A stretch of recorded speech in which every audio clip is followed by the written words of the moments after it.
ಇವತ್ತಿನ ದಿನ ಈ ಮಟ್ಟಕ್ಕಿನ ಒಂದು ಕನ್ನಡ ಪುಸ್ತಕ ಸಂತೆನ ನಾನು ಇದುವರೆಗೂ ನೋಡಿರಲಿಲ್ಲ. ಇದು ಸುಲಭದ ಕೆಲಸ ಅಲ್ಲ, ನಿಮಗೂ ಗೊತ್ತು, ತುಂಬ ಕಷ್ಟ ಈ ರೀತಿಯಾದಂಥ ಒಂದು ಜಾತ್ರೆ, ಒಂದು ಸಂತೆ, ಅದು ಬರೀ ಪುಸ್ತಕಗಳು ಮಾಡೋದು ತುಂಬಾ ಕಷ್ಟ. ಅಮೆರಿಕಾದಲ್ಲಿ ಏನಾದರೂ ಈ ರೀತಿ ಒಂದು ಕಾರ್ಯಕ್ರಮ ಮಾಡಬೇಕಂದ್ರೆ 2 ವರ್ಷ ತಯಾರಿ ನಡೆಸ್ತಾರೆ, 2 ವರ್ಷ ಪ್ಲ್ಯಾನ್ ಮಾಡ್ತಾರೆ. ಅಲ್ಲಿ ಮಾಡುವಂಥ ಒಂದು ವಿಶ್ವ ಸಮ್ಮೇಳನ ಅಂತ ಮಾಡ್ತಾರಲ್ಲ, ವಿಶ್ವ ಕನ್ನಡ ಸಮ್ಮೇಳನ, ಅದಕ್ಕೂ ಇದಕ್ಕೂ ಯಾವ ವ್ಯತ್ಯಾಸನೇ ಇಲ್ಲ. ಅಂಥ ಒಂದು ದೊಡ್ಡ ಮಟ್ಟಕ್ಕೆ ಇವತ್ತು ನಡೀತಾ ಇದೆ. ತುಂಬ ಹೆಮ್ಮೆ ಆಗುತ್ತೆ. ಯಾಕೆಂತಂದರೆ ನಾವು ಬೇರೆ ಬೇರೆ ರೀತಿಯಾದಂಥ ಸಂತೆಗಳು, ಜಾತ್ರೆಗಳು ಅಥವಾ ಸಾಂಸ್ಕೃತಿಕ ಹಬ್ಬಗಳು, ಉತ್ಸವಗಳನ್ನ ನೋಡ್ತಾ ಇರ್ತೀವಿ. ಬರೀ ಪುಸ್ತಕಗಳದೇ ಈ ರೀತಿಯಾದಂಥ ಒಂದು ಉತ್ಸವ ನಮ್ಮ ಕಣ್ಣಿಂದ ನೋಡೋಕೆ ಸಿಕ್ಕಿರೋದು ನಮ್ಮ ಅದೃಷ್ಟ ಅಂತಲೇ ನಾನು ಭಾವಿಸ್ತೀನಿ. ಸೊ ಎಲ್ರಿಗೂ ಎಷ್ಟು ಮಟ್ಟಿಗೆ ಖುಷಿ ಇದೆ ಇವಾಗ? ಫುಲ್ ಖುಷಿ. ಯಾರೋ ಅಲ್ಲಿಂದ ಜೋರಾಗಿ ವಾಯ್ಸ್ ಹಾಕಿದ್ರು, ಸಖತ್ತಾಗಿ ಬಂತು ವಾಯ್ಸು, ಮೈಕ್ ಇಲ್ದೇನೆ. ಹಿಂದೆಲ್ಲ ಬಂತು ಅದು ವಾಯ್ಸು. ಇವತ್ತಿನ ದಿನ ಜಾಸ್ತಿ ಮಕ್ಕಳು ಬರ್ತಾರೆ ಅಂತ ನಿರೀಕ್ಷೆ ಇಟ್ಕೊಂಡಿದ್ವಿ, ಮಕ್ಕಳ ದಿನಾಚರಣೆ ಅಂತ. ಮಕ್ಕಳು ಇಲ್ಲಿ ಇಲ್ಲದೆ ಇರೋದ್ರಿಂದ ಮಕ್ಕಳಿಗೆ ಬೇಕಾಗಿರೋ ಅಂಶಗಳನ್ನು ಪೋಷಕರಿಗೆ ತಿಳಿಸ್ಕೊಡೋಣ, ಆಗ್ಬೋದಲ್ವಾ? ಬಂದು ಹೋದ್ರಾ? ಹಾಂ, ಬೆಳಗ್ಗೆ ಬಂದಿದ್ರಾ? ಓ, ಅವಾಗಿದ್ದಿದ್ರೆ ಚೆನ್ನಾಗಿರೋದು. ಸೊ ಮಕ್ಕಳು ಇವಾಗ ಇಲ್ಲಿ ಇಲ್ಲದೆ ಇರೋದ್ರಿಂದ ಹಿರಿಯರಿಗೇನೆ, ಪೋಷಕರಿಗೇನೆ ಈ ವಿಚಾರ ತಿಳಿಸ್ಕೊಳ್ಳೋಣ. ನೀವು ನಿಮ್ಮ ಮಕ್ಕಳಿಗೆ, ಮೊಮ್ಮಕ್ಕಳಿಗೆ ತಿಳಿಸ್ಕೊಡ್ಬೋದು. ಪುಸ್ತಕ, ನಾವು ಸೋಷಿಯಲ್ ಮೀಡಿಯಾದಲ್ಲಿ ಯಾವುದೋ ಒಂದು ವಿಚಾರವಾಗಿ ಒಂದಿಷ್ಟು ಟೈಪ್ ಮಾಡೋದಕ್ಕೆ 1 ಗಂಟೆ ತಗೊಳ್ತೀವಿ, 2 ಗಂಟೆ ತಗೊಳ್ತೀವಿ. ಒಂದು ಪೋಸ್ಟ್ ಮಾಡ್ಬೇಕಂತಂದ್ರೆ 2-3 ಗಂಟೆ ಅಲ್ಲೇ ಹೋಗುತ್ತೆ. ಇನ್ನು ಸ್ವಲ್ಪ ದೊಡ್ಡ ದೊಡ್ಡ ವಿಚಾರಗಳು ಬರಿಬೇಕು ಅಂತಂದ್ರೆ ಒಂದು ಇಡೀ ದಿನನೇ ಬೇಕಾಗತ್ತೆ, ಹೌದಾ ಅಲ್ಲ? ಅಂಥದ್ರಲ್ಲಿ ಇವತ್ತು ಸಾವಿರಾರು ಪುಸ್ತಕಗಳು ಇಲ್ಲಿ ಇರೋದನ್ನ ನೋಡಿದಾಗ ನಮ್ಮ ಕನ್ನಡ ಪುಸ್ತಕಗಳು, ನಮ್ಮ ಕನ್ನಡ ಲೇಖಕರು, ಪುಸ್ತಕದಲ್ಲಿ ಆಸಕ್ತಿ ಇರೋರು, ಅದೇ ಒಂದು ತುಂಬಾನೇ ಸಂತೋಷ ಕೊಡುವಂಥ ವಿಚಾರ. ಎಷ್ಟು ಜನರ ಎಷ್ಟು ಸಮಯ ಅಲ್ಲಿ ಹೋಗಿದೆ ಅನ್ನೋದು ಎದ್ದು ಕಾಣಿಸ್ತಾ ಇದೆ ಇವತ್ತು. ನೋಡಿ, ನಾವೊಂದು ಅನುಭವ ಪಡ್ಕೊಳ್ಬೇಕು ಅಂತಂದ್ರೆ ವರ್ಷಾನ್ಗಟ್ಲೆ ಹಿಡಿಯತ್ತೆ. ಅದನ್ನ ಪುಸ್ತಕಗಳ ಮೂಲಕ ನಾವು ಓದಿದಾಗ ಬೇರೆಯವರ ಅನುಭವ, ನಾವದು ಅನುಭವಿಸೋಕ್ಕೆ 10 ವರ್ಷ ಬೇಕು ಅಂತಂದ್ರೆ ಇಲ್ಲಿ ಒಂದು 5-6 ಗಂಟೆನಲ್ಲೇ ಅದನ್ನು ನಾವು ಪಡ್ಕೊಂಡು ಬಿಡ್ಬೋದು. ಅಂಥ ಒಂದು ಶಕ್ತಿ, ಅಂಥ ಒಂದು ಪವರ್ ನಮ್ಮ ಪುಸ್ತಕಗಳಿಗೆ ಇದೆ. ಇಂಥ ಒಂದು ಸಂತೆ ಮಾಡಿರುವಂತಹ ವೀರಕಪುತ್ರ ಶ್ರೀನಿವಾಸ್ ಅವರು ಹಾಗೂ ಅವರ ನಾವೆಲ್ಲರೂ ಕನ್ನಡಿಗರು ಋಣಿಯಾಗಿರ್ಬೇಕು ಅಂತ ನಾನು ಭಾವಿಸ್ತೀನಿ. ಈ ವಿಚಾರ ವಿಶ್ವದಾದ್ಯಂತ ಹಬ್ಬಬೇಕಿದು. ಯಾಕೆಂತಂದ್ರೆ ಇದು ವಿಶ್ವಮಟ್ಟದ ಒಂದು ಕನ್ನಡ ಪುಸ್ತಕಗಳ ಸಂತೆ. ಇವಾಗ ಮಕ್ಕಳ ಇವತ್ತು ನನಗೆ ಕೊಟ್ಟಿರುವಂತಹ ವಿಚಾರದ ಬಗ್ಗೆ ಮಾತಾಡೋದಕ್ಕೆ ಬರಬೇಕು ಅಂತ ಅಂದರೆ, ನಾನಿವತ್ತು ಮಾತಾಡೋಕೆ ಹೊರಟಿದ್ದೆ. ಆ್ಯಕ್ಚುಲಿ ಜಾಸ್ತಿ ಮಕ್ಕಳಿದ್ದಿದ್ರೆ ಚೆನ್ನಾಗಿರೋದು. ಜೀವನದಲ್ಲಿ ಜೀವನ ಕೌಶಲ್ಯ ಬಗ್ಗೆ ಮಾತಾಡಿ ಅಂತ ಹೇಳಿದ್ರು. ಜೀವನ ಕೌಶಲ ಅಂತ ಫಸ್ಟ್ ಬಂದ ತಕ್ಷಣ ನಾವು ಮಕ್ಕಳಿಗೆ ಹೇಳ್ಕೊಡ್ಬೇಕಾಗಿರುವಂಥದ್ದು ಗುರಿ ನಿಗದಿ ಮಾಡುವಂಥದ್ದು. ಅಂದರೆ ಚಿಕ್ಕ ವಯಸ್ಸಿಂದನೇ, ಎಷ್ಟು ಚಿಕ್ಕ ವಯಸ್ಸಿಂದ ಅವರು ನಾನು ಏನು ಆಗಬೇಕು ಅಂತ ಒಂದು ಗುರಿ ಇಟ್ಕೊಳ್ತಾರೋ ಅವ್ರಿಗೆ ಅಷ್ಟು ಸುಲಭ ಆಗುತ್ತೆ ಅದನ್ನು ರೀಚ್ ಆಗೋದು ಅಂತ. ಇವಾಗ ನೋಡಿ, ಒಂದು ಮಗು ಆಟ ಆಡ್ಕೊಂಡು ಬೆಳೀಲಿ ಬಿಡು ಅಂತ ಅದಕ್ಕೆ ಬಿಟ್ಟಿರ್ತೀವಿ. ಒಂದು ಮಗುವಿನ ಆಸಕ್ತಿ ನಮ್ಗೆ ಹೇಗೆ ಗೊತ್ತಾಗುತ್ತೆ? ಅದು ಎಷ್ಟೋ ಮಕ್ಕಳು ಬರೀ ಟಿ ವಿ ನೋಡಿಕೊಂಡು ಚೆನ್ನಾಗಿ ಡಾನ್ಸ್ ಕಲ್ತ್ಬಿಟ್ಟಿರ್ತಾರೆ. ಇನ್ನು ಕೆಲವು ಬರೀ ಯೂಟ್ಯೂಬ್ ನೋಡಿಕೊಂಡೆ ಒಳ್ಳೆ ಸಿಂಗರ್ಸ್ ಆಗಿದ್ದಾರೆ. ಇನ್ನು ಕೆಲವು ಚಿಕ್ಕ ವಯಸ್ಸಿನಲ್ಲೇ ಗಣಿತದಲ್ಲಿ 100ಕ್ಕೆ 100 ತೆಗೆದು ಅವ್ರ ಇಂಟ್ರೆಸ್ಟ್ನ ತೋರಿಸಿರ್ತಾರೆ. ನಾವು ಪೋಷಕರಾದವ್ರು ಏನು ಮಾಡಬೇಕು ಅಂತ ಅಂದರೆ, ಆ ಮಗು ಯಾವುದ್ರಲ್ಲಿ ಆಸಕ್ತಿನ ತೋರಿಸಿರುತ್ತೋ ಅದಕ್ಕೆ ಉತ್ತೇಜನ ಕೊಡಬೇಕು. ನಾವು ಕೆಲವು ಸಮಯ ಏನು ಮಾಡ್ತೀವಿ, ನಾನು ಡಾಕ್ಟರ್ ಆಗ್ಬೇಕು ಅಂದ್ಕೊಂಡಿದ್ದೆ, ಅದಾಗಲಿಲ್ಲ, ನನ್ನ ಆಸೆನ ನನ್ನ ಮಗು ತೀರಿಸ್ಲಿ, ನೀನು ಡಾಕ್ಟ್ರೇ ಓದಪ್ಪ, ನೀನು ಇಂಜಿನಿಯರೇ ಓದಪ್ಪ ಅಂತ ಪುಷ್ ಮಾಡೋಕ್ಕೆ ಹೋಗ್ತೀವಿ. ಸೊ ಅದನ್ನು ಬಿಟ್ಟು ಮಕ್ಕಳಿಗೆ ಏನು ಆಸಕ್ತಿ ಇದೆ ಅದರಲ್ಲಿ ನಾವು ಅವ್ರನ್ನ ಮುಂದೂಡೋದು ತುಂಬ ಮುಖ್ಯ ಆಗುತ್ತೆ. ಈ ನಿಟ್ಟಿನಲ್ಲಿ ಪೋಷಕರಾದಂಥ ನೀವು, ನಮ್ಮೆಲ್ಲರ ಜವಾಬ್ದಾರಿ ತುಂಬಾ ಇರುತ್ತೆ. ಸಾಮಾನ್ಯವಾಗಿ ನಾವು ಭಾರತದಲ್ಲಿ ಏನು ಮಾಡ್ತೀವಿ, ಅದನ್ನು ಕಡೆಗಣಿಸ್ತೀವಿ. ಅದೇನು ಡ್ಯಾನ್ಸ್ ಅಂತ ಮಾಡ್ತೀಯಾ, ಅಥವಾ ಅದೇನು ಹಾಡು ಅಂತ ಹಾಡ್ತೀಯ, ಮೊದಲು ನೀನು ಓದು, ಮೊದಲು ರ್ಯಾಂಕ್ ಬಾ, ಓದೋದ್ರಲ್ಲೇ ಜೀವನ ಇದೆ ಅಂತ ನಾವು ಅಂದ್ಕೊಂಡ್ಬಿಡ್ತೀವಿ. ಈಗ ಸಚಿನ್ ತೆಂಡೂಲ್ಕರ್ ಅವರು ಅಥವಾ ಅಮಿತಾಬ್ ಬಚ್ಚನ್ ಅವರು, ಅಲ್ಲ ಡಾಕ್ಟರ್ ರಾಜ್ಕುಮಾರ್, ಡಾಕ್ಟರ್ ವಿಷ್ಣು ದಾದಾ ಅವರು ಹಂಗೆ ಮಾಡಿದಿದ್ರೆ ನಮಗೆ ಅಂಥ ಮೇರು ನಟರು ಸಿಗ್ತಾನೆ ಇರಲಿಲ್ಲ. ಸೊ ಹಾಗಾಗಿ ಆ ಮಗುಗೆ ಯಾವುದ್ರಲ್ಲಿ ಆಸಕ್ತಿ ಇದೆ ಅದನ್ನು ನಾವು ಗುರುತಿಸಲೇಬೇಕು, ಅದಕ್ಕೆ ಪ್ರೋತ್ಸಾಹ ಕೊಡಲೇಬೇಕಾಗತ್ತೆ. ಆಮೇಲೆ ಇನ್ನೊಂದು ಏನು ಚಿಕ್ಕ ವಯಸ್ಸಿನಲ್ಲೇ ನೀವು ಮಕ್ಕಳಿಗೆ ಹೇಳ್ಕೊಡ್ಬೇಕು ಅಂದರೆ, ಟೈಮ್ ಟೇಬಲ್ ಬರೆಯೋ ಒಂದು ಅಭ್ಯಾಸ ಹೇಳ್ಕೊಟ್ಬಿಡಿ. ನಾವು ಬರೆದ್ರೆ ಮಕ್ಕಳು ಅದನ್ನು ಕಾಪಿ ಮಾಡ್ತಾರೆ. ಅದೇನಾಗುತ್ತೆ, ಚಿಕ್ಕ ವಯಸ್ಸಿನಲ್ಲಿ ಒಂದು 7-8 ವರ್ಷದವ್ರು ಇರುವಾಗ ಮಕ್ಕಳು ಆ ಅಭ್ಯಾಸಕ್ಕೆ ಒಳಗಾಗ್ಬಿಟ್ರೆ ಜೀವನ ಪೂರ್ತಿ ಅದನ್ನು ಬರಿತಾ ಹೋಗ್ತಾರೆ. ಇಲ್ಲಿ ದೊಡ್ಡವ್ರಿಗೆ ಒಂದು ಪ್ರಶ್ನೆ ಕೇಳೋಣ, ಎಷ್ಟು ಜನ ನೀವು ಟೈಮ್ ಟೇಬಲ್ ಬರೆಯುವಂಥ ಒಂದು ಅಭ್ಯಾಸ ಇಟ್ಕೊಂಡಿದ್ದೀರಾ? ಓ, ಅಣ್ಣ ಇಟ್ಕೊಂಡಿದ್ದಾರೆ, ನೀವು ಇಟ್ಕೊಂಡಿದ್ದೀರಾ? ಮೇಡಮ್ ನೀವು ಇಟ್ಕೊಂಡಿದ್ದೀರಾ? ದಿನ ಬರೀತೀರಾ ಏನೇನು ಟೈಮ್ ಹೇಗೆ ಸ್ಪೆಂಡ್ ಮಾಡ್ತಾ ಇದ್ದೀನಿ ಅಂತ? ಹೌದಾ? ತುಂಬ ತುಂಬ ಒಳ್ಳೆ ಅಭ್ಯಾಸ ಅದು. ಅದನ್ನ ನೋಡಿ ನಿಮ್ಮ ಮಕ್ಕಳು ಕಲ್ತಿದ್ದಾರಾ? ಅವರು ಕಲ್ತ್ಬಿಟ್ಟಿದ್ದಾರೆ. Very good. ಈಗ ಆ ಮಕ್ಕಳು ಆ ರೀತಿ ಮಾಡೋದ್ರಿಂದ ಏನಾಗುತ್ತೆ ಅಂದರೆ, ಎಲ್ಲೆಲ್ಲಿ ಟೈಮ್ ವೇಸ್ಟ್ ಆಗ್ತಾ ಇದೆ ಅನ್ನೋದು ನೋಡ್ಕೋತಾರೆ. ಈಗ ಬೆಳಿಗ್ಗೆಯಿಂದ ಬರೀತಾರೆ, ಆಯಿತು ನಾನು 5 ಗಂಟೆಗೆ ಎದ್ದೆ, 5 ಗಂಟೆಯಿಂದ 6 ಗಂಟೆವರೆಗೂ ವಾಕಿಂಗ್ ಹೋದೆ, 6 ಗಂಟೆಗೆ ಓದೋಕ್ಕೆ ಶುರು ಮಾಡಿದೆ, 7:15ಗೆ ರೆಡಿ ಆದೆ, 8 ಗಂಟೆಗೆ ಕಾಲೇಜ್ಗೆ ಹೋದೆ, ಕಾಲೇಜಿಂದ ಬಂದು ಇದು ಮಾಡಿದೆ ಅದು ಮಾಡಿದೆ. ಟೈಮ್ ಟೇಬಲ್ ಬರೆದಾಗ ಏನಾಗುತ್ತೆ, ಎಲ್ಲೆಲ್ಲಿ ಟೈಮ್ ವೇಸ್ಟ್ ಆಗುತ್ತೆ ಅನ್ನೋದು ಗೊತ್ತಾಗುತ್ತೆ. ಒಂದು ಸ್ಕೂಲ್ಗೆ ಹೋಗಿದ್ದೆ ನಾನು ಹೋದ ತಿಂಗಳು. ಆ ಸ್ಕೂಲಲ್ಲಿ ಮಕ್ಕಳಿಗೆ ಹೇಗೆ ಟೈಮ್ ಟೇಬಲ್ ಬರೆಯೋದು ಅಂತ ಹೇಳ್ಕೊಡ್ತಾ ಇದ್ದೆ. ನೆಕ್ಸ್ಟ್ ತಿಂಗಳು ಬಂದ್ಬಿಟ್ಟು ಗೌರ್ಮೆಂಟ್ ಸ್ಕೂಲು ನಮ್ಮ ಮನೆ ಹತ್ರ, ಮುಂದಿನ ತಿಂಗಳು ಬಂದು ನಾನು ಚೆಕ್ ಮಾಡ್ತೀನಿ ನಿಮ್ಮ ಟೈಮ್ ಟೇಬಲ್ ಅಂತ ಹೇಳಿದೆ. ಮುಂದಿನ ತಿಂಗಳು ಹೋಗಿ ಚೆಕ್ ಮಾಡಿದಾಗ ಆ ಮಗು, ಆ ಹುಡುಗಿ ಬರೆದಿದ್ದಾಳೆ, ರೆಡಿ ಆಗೋಕ್ಕೆ 2 ಗಂಟೆ ಬರೆದು ಬಿಟ್ಟಿದ್ದಾಳೆ ಪಾಪ. 6 ಗಂಟೆಯಿಂದ 8 ಗಂಟೆವರೆಗೂ ರೆಡಿ ಅಂತಾನೆ ಬರೆದಿದ್ದಾಳೆ ಟೈಮ್ ಟೇಬಲಲ್ಲಿ. ನಾ ಕೇಳಿದೆ, 2 ಗಂಟೆ ಯಾಕೆ ಮಗು ತಗೋತೀಯ ನೀನು ರೆಡಿ ಆಗೋಕ್ಕೆ? 20 ನಿಮಿಷ ಸಾಕಲ್ವಾ ಒಂದು ಸ್ನಾನ ಮಾಡಿ ಒಂದು ಬಟ್ಟೆ ಹಾಕೊಂಡು ರೆಡಿ ಆಗೋಕ್ಕೆ ಅಂತ. ಆವಾಗ ಮಗು ಗೊತ್ತಾಗಿದೆ, ನಾನು ಅಲ್ಲಿ ವೇಸ್ಟ್ ಮಾಡ್ತಾ ಇದ್ದೀನಿ, ಸಮಯನ ನಾನು ವ್ಯರ್ಥ ಮಾಡ್ಕೋತಾ ಇದ್ದೀನಿ ಅಂತ ಟೈಮ್ ಟೇಬಲ್ ಬರೋದ್ ಮೇಲೆ ಗೊತ್ತಾಗಿದೆ. ಇದೇ ಕಾರಣಕ್ಕೆ ಮಕ್ಕಳಿಗೆ ನಾವು ಟೈಮ್ ಟೇಬಲ್ ಬರೀರಿ, ಟೈಮ್ ಟೇಬಲ್ ಬರೀರಿ. ಮಕ್ಕಳಿಗೆ ಮಾತ್ರ ಅಲ್ಲ, ಈ ಅಭ್ಯಾಸಗಳು ನಾನು ಶುರು ಮಾಡಿದ್ದು ಒಂದು 8 ವರ್ಷದವಳು ಇರುವಾಗ ಶುರು ಮಾಡಿದ್ದೆ ಟೈಮ್ ಟೇಬಲ್. ಇವತ್ತವರೆಗೂ ಅದು ಆಟೋಮೆಟಿಕ್ ಆಗಿ ಅಭ್ಯಾಸ ಆಗ್ಬಿಟ್ಟಿದೆ. ಅದು ರಾತ್ರಿ ಹೊತ್ತು ನಾನು ಟೈಮ್ ಟೇಬಲ್ ಬರೀದೆ ಮಲಗಕ್ಕೆ ಆಗೋದೇ ಇಲ್ಲ, ನಾನು ಅಭ್ಯಾಸ ಆಗೋಗ್ಬಿಟ್ಟಿದೆ. ಅದು ಇವತ್ತು ಬೆಳಗ್ಗೆಯಿಂದ ಎಲ್ಲೆಲ್ಲಿ ನಾನು ಟೈಮ್ ಕಳೆದೆ. ಸೊ ಹಾಗಾಗಿ ಈ ಅಭ್ಯಾಸಗಳನ್ನ ನೀವು ಮಾಡ್ತಾ ಇದ್ರೆ ಅದು ನಿಮ್ಮನ್ನ ನೋಡಿ ಮಕ್ಕಳು ಕೂಡ ಮಾಡ್ತಾರೆ ಅದನ್ನ. ಇನ್ನೊಂದು ಮಗು ಬರ್ದಿತ್ತು, ನಾನು ಊಟ ಮಾಡಕ್ಕೆ ಮಧ್ಯಾಹ್ನ ಲಂಚ್ಗೆ 1-1.5 ಗಂಟೆ ತಗೊಳ್ತೀನಿ ಅಂತ. ಅವಾಗ ತೋರಿಸ್ಬಿಟ್ಟು, ನೋಡ್ಪುಟ ನೀನು ಇಲ್ಲಿ 1.5 ಗಂಟೆ ಊಟಕ್ಕೆ ಅಂತ ಬರ್ದಿದ್ಯಾ, ವೇಸ್ಟ್ ಅಲ್ವಾ ಇದು? ಮುಂದಿನ ತಿಂಗಳು ಹೋಗಿ ಟೆಸ್ಟ್ ಮಾಡಿದಾಗ ಆ 2 ಗಂಟೆ ರೆಡಿ ಆಗ್ತಿದ್ದ ಮಗು 20 ನಿಮಿಷಕ್ಕೆ ಇಳಿಸಿದಾಳೆ. ಅವಳು ಹೇಳಿದ್ಲು, ನೋಡಿ ಮೇಡಮ್ ಈಗ 1.5 ಗಂಟೆ ಸೇವ್ ಮಾಡಿದ್ದೀನಿ ಅಂದ್ಲು. ಸೊ 1.5 ಗಂಟೆ ಸೇವ್ ಮಾಡಿರೋದು ಅವ್ರು 1.5 ಗಂಟೆ ಗಳಿಸ್ಕೊಂಡಂಗೆ, 24 ಗಂಟೆಲಿಂದ 1.5 ಗಂಟೆ ಎಕ್ಸ್ಟ್ರಾ ಗಳಿಸ್ಕೊಂಡಂಗೆ. ಸೊ ಅದೇ ರೀತಿಯಾಗಿ 1 ಅವರ್ ಊಟ ಮಾಡ್ತಾ ಇದ್ದಿದ್ದ ಮಗು 15 ನಿಮಿಷಕ್ಕೆ ಕಟ್ ಮಾಡಿದಾಳೆ. ಸೊ 3/4 ಗಂಟೆನ ಅಲ್ಲಿ ಉಳಿಸಿದಾಳೆ.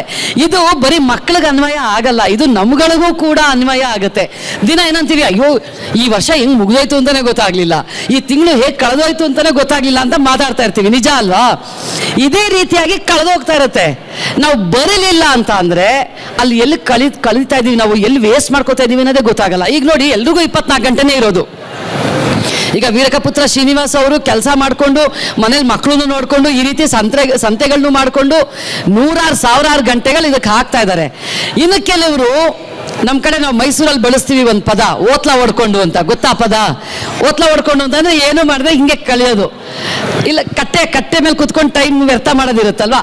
ಅವ್ರಿಗಿರೋದು 24 ಗಂಟೆ, ಇವ್ರಿಗಿರೋದು 24 ಗಂಟೆ, ಈ ದೇಶದ ಪ್ರಧಾನಮಂತ್ರಿಗಳಿಗಿರೋದು 24 ಗಂಟೆ, ನಮ್ಮ CM-ಗಿರೋದು 24 ಗಂಟೆ, ಎಲ್ರಿಗೂ ಇರೋದು 24 ಗಂಟೆ. ಕೆಲವರು ಸಾಧನೆ ಮಾಡ್ತಾರೆ, ಕೆಲವರು ಎಲ್ಲದಕ್ಕೂ ನನ್ನ ಹತ್ರ ಟೈಮ್ ಇಲ್ಲ, ಬಿಸಿ ಬಿಸಿ ಬಿಸಿ ಬಿಸಿ ಅಂತಾರೆ. ಆ ಬಿಸಿ ಅನ್ನೋ ಪದ ಆಕ್ಚುಲಿ ಇಲ್ಲ, ಅದು ಬಿಸಿ ಅನ್ನೋ ಪದನೇ ಇಲ್ಲ. ಬಿಸಿ ಅಂತಂದ್ರೆ ಏನ್ ಗೊತ್ತಾ? ಪ್ರಯಾರಿಟಿ. ನನಗೆ ಏನು ಬೇಕು ಏನು ಬೇಡ ಅನ್ನೋದ್ರ ಮೇಲೆ. ಈಗ ನನಗೆ ರಾಧಾ ಅವ್ರು ತುಂಬ ಇಷ್ಟ ಅಂದರೆ, ಅವ್ರು ಕರೆದು ಬಿಟ್ರೆ ಟೈಮ್ ಇಲ್ಲ ಅಂದ್ರೂ ಏನೋ ಟೈಮ್ ಮಾಡ್ಕೊಂಡು ಹೋಗಿರ್ತೀವಿ, ಕರೆಕ್ಟ್ ಅಲ್ವಾ? ಹೋಗ್ಬಾರ್ದು ಅಂತ ತಲೆಗೆ ಬಂದ್ಬಿಟ್ರೆ ಖಾಲಿ ಮನೇಲಿ ಸುಮ್ಮನೆ ಕೂತಿದ್ರು ಹೋಗಲ್ಲ. ಹಾಗಾಗಿ ಈ ಮಾಡೋ ಕೆಲಸಗಳು ನಮ್ಮ ಆಸಕ್ತಿ ಮೇಲೆ, ನಮ್ಮ ಪ್ರಯಾರಿಟಿ ಮೇಲೆ ಹೋಗುತ್ತೆ. ಇದನ್ನ ಮನೆಯಲ್ಲಿ ಇದ್ರ ಬಗ್ಗೆ ಮಾತಾಡ್ತಾ ಇರಬೇಕು. ಅವಾಗ ಏನಾಗುತ್ತೆ? ಯಾವ ಸ್ಕೂಲ್ ಮಕ್ಕಳಮ್ಮ? ಯಾವ ಕಾಲೇಜು? ಮಹಾರಾಣೀಸ್ ಕಾಲೇಜ್. ಇಲ್ಲೇ ಹತ್ರದಲ್ಲಿದೆಯಾ? ಬ್ರೇಕಾ? ಇವಾಗ ಬ್ರೇಕಲ್ಲಿ ಬಂದ್ರ? ಕಾರ್ಯಕ್ರಮಕ್ಕೆ ಅಂತಾನೆ ಬಂದ್ರ? ಓ, ಕಾಲೇಜಿಂದ ಬಂದ್ರಾ? Okay okay. ಏನು ಓದ್ತಾ ಇದ್ದೀರಾ? Final year degree. Science, arts, commerce? Science ಕಾಮರ್ಸಾ? Okay okay. ಜೀವನದಲ್ಲಿ ಏನಾಗ್ಬೇಕು ಅನ್ಕೊಂಡಿದ್ದೀರಮ್ಮ? ಅದ್ಯಾಕೆ ನಗ್ತಾ ಇದ್ದೀರಾ? ಸೀರಿಯಸ್ ಪ್ರಶ್ನೆ. ಐ ಟಿ ಫೀಲ್ಡಾ? Okay. So I T field ಅಂದರೆ ತುಂಬ ದೊಡ್ಡದು ಸಮುದ್ರ. ಅದು ಐ ಟಿ ಫೀಲ್ಡಲ್ಲಿ ಏನು ಆಗ್ತೀರಾ ಅಂತ ಹೇಳಿದ್ರೆ ನಿಗದಿತವಾಗಿ ಹೇಳಬೇಕು.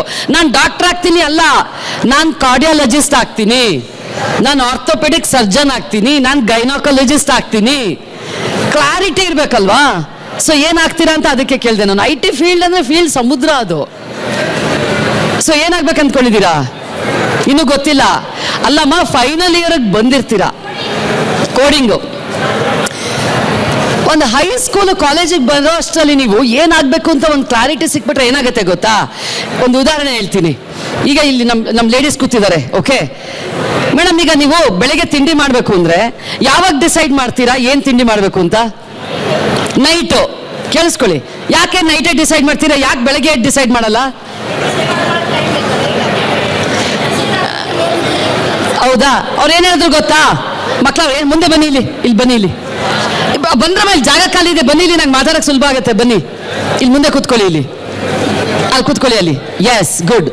ಈಗ ಅವ್ರು ಏನು ಹೇಳಿದ್ರು ಗೊತ್ತಾ? ನಾಳೆ ಬೆಳಿಗ್ಗೆ ಏನು ತಿಂಡಿ ಮಾಡಬೇಕು ಅಂತ ನೈಟೇ ಡಿಸೈಡ್ ಮಾಡ್ತಾರಂತೆ. ನಿಮ್ಮ ಅಮ್ಮನೂ ಹಂಗೆ ಮಾಡ್ತಾರಾ? ಮತ್ತೆ ಇವಾಗ ಹೇಳ್ಬಿಟ್ರಿ ನೀವು. ಅವ್ರು ಯಾಕೆ ನೈಟ್ ಡಿಸೈಡ್ ಮಾಡ್ತಾ ಇದ್ದಾರೆ ಅಂತ ಹೇಳಿದ್ರು? ಬೆಳಗ್ಗೆ ಎದ್ದು ಪ್ರಿಪ್ರೇಷನ್ಗೆ ಟೈಮ್ ಇರಲ್ಲ. ಹಿಂದಿನ ದಿನನೇ ಅವ್ರು ಪ್ಲಾನ್ ಮಾಡಿದಾಗ ಏನು ಸಾಮಾನಿದೆ, ಏನಿಲ್ಲ, ಯಾವುದನ್ನ ಅಂಗಡಿಗೆ ಹೋಗಿ ತಗೊಂಡು ಬರಬೇಕು, ಅಥವಾ ಉಪ್ಪಿಟ್ಟು ಮಾಡಬೇಕು ಅಂತಂದ್ರೆ ಅದಕ್ಕೆ ಈರುಳ್ಳಿ ಇದೆಯಾ, ರವೆ ಇದೆಯಾ, ಆ ಥರ ಪ್ಲಾನ್ ಮಾಡಿ ಇಟ್ಕೋಬಹುದು ಅಂತ. ಇನ್ನು ಕೆಲವು ವರ್ಕಿಂಗ್ ಲೇಡೀಸ್ ಏನು ಮಾಡ್ತಾರೆ, ಈಗ ನಮ್ಮಂಥವ್ರು ಬೆಳಗ್ಗೆನೆ ಶೂಟಿಂಗ್ ಇದೆ ಅಂದ್ರೆ ಏನು ಮಾಡ್ತೀವಿ ಗೊತ್ತಾ? ರಾತ್ರಿನೇ ಉಪ್ಪಿಟ್ಟನ್ನ ಹುರಿದು ಇಟ್ಬಿಟ್ಟಿರ್ತೀವಿ, ಅದಕ್ಕೆ ಬೇಕಾಗಿರೋ ತರಕಾರಿನ ಕಟ್ ಮಾಡಿ ಇಟ್ಬಿಟ್ಟಿರ್ತೀವಿ. ಅವಾಗ ಬೆಳಿಗ್ಗೆ ಇದ್ದಾಗ ಟಕ್ ಅಂತ 10 ನಿಮಿಷಕ್ಕೆ ಮುಗ್ದೋಗುತ್ತಲ್ವ ತಿಂಡಿ. ನಿಮ್ಮ ಜೀವನನೂ ಇದೇ ರೀತಿ. ಎಷ್ಟು ಬೇಗ ನೀವು ಡಿಸೈಡ್ ಮಾಡ್ತೀರಾ ನಾನು ಏನು ಆಗಬೇಕು ಅಂತ, ಅಷ್ಟು ಸಮಯ ಸಿಗುತ್ತೆ ನಿಮಗೆ ತಯಾರಿ ಮಾಡ್ಕೊಳ್ಳೋದಕ್ಕೆ. ಹೌದಾ ಅಲ್ವಾ? ಫೈನಲ್ ಇಯರ್ ಮುಗಿಸ್ತೀನಿ, ನಾಳೆ ನೆಕ್ಸ್ಟ್ ಕೋರ್ಸ್ಗೆ ಹೋಗ್ಬೇಕು ಅಂದ್ರೆ ಇನ್ನೂ ನಾನು ಡಿಸೈಡ್ ಮಾಡಿಲ್ಲ ಅಂದ್ರೆ ಏನು ಮಾಡ್ತೀರಾ ಅವಾಗ? ಅಲ್ಲೂ ಇಲ್ಲ, ಇಲ್ಲೂ ಇಲ್ಲ, ಸ್ಟಾಪ್. ಆಮೇಲೆ ಇನ್ನೊಂದೇನಾಗುತ್ತೆ ಗೊತ್ತಾ? ಡಿಸೈಡೇ ಮಾಡಿಲ್ಲ ಅಂತ ಅಂದ್ರೆ ಕನ್ಫ್ಯೂಷನ್ ಶುರುವಾಗುತ್ತೆ. ತುಂಬ ಜನರಿಗೆ ಕನ್ಫ್ಯೂಷನ್ ಇದೆ. ಏನು? ಇವಾಗ ತುಂಬ ಚೆನ್ನಾಗಿದೆಯಪ್ಪ, ನಾನು AI ಮಾಡೋಣ, ನಾಳೆ ಇನ್ಯಾವುದೋ ಬರುತ್ತೆ, ಬೇಡ ಇದ್ರಲ್ಲಿ ದುಡ್ಡು ಜಾಸ್ತಿ ಇದೆ, ಇದನ್ನ ತಗೊಳ್ಳ. ಒಬ್ಬೊಬ್ರಿಗೆ ಒಂದೊಂದು ಏನು ಗೊತ್ತಾ? ನಾನು ದುಡ್ಡು ಮಾಡಬೇಕು ಅಂತಾನೆ ಕೆಲ್ಸಕ್ಕೆ ಹೋಗ್ಬೇಕು ಅಂತ. ಇನ್ನು ಕೆಲವರು ಇಲ್ಲ, ನನ್ಗೆ ಇದ್ರಲ್ಲೇ ಇಂಟ್ರೆಸ್ಟ್ ಇರೋದು, ನಾನು ಇದನ್ನೇ ಓದೋದು ಅಂತ. ನೀವು ಯಾವ ಕ್ಯಾಟಗರಿಗೆ ಸೇರ್ಕೋತೀರಾ?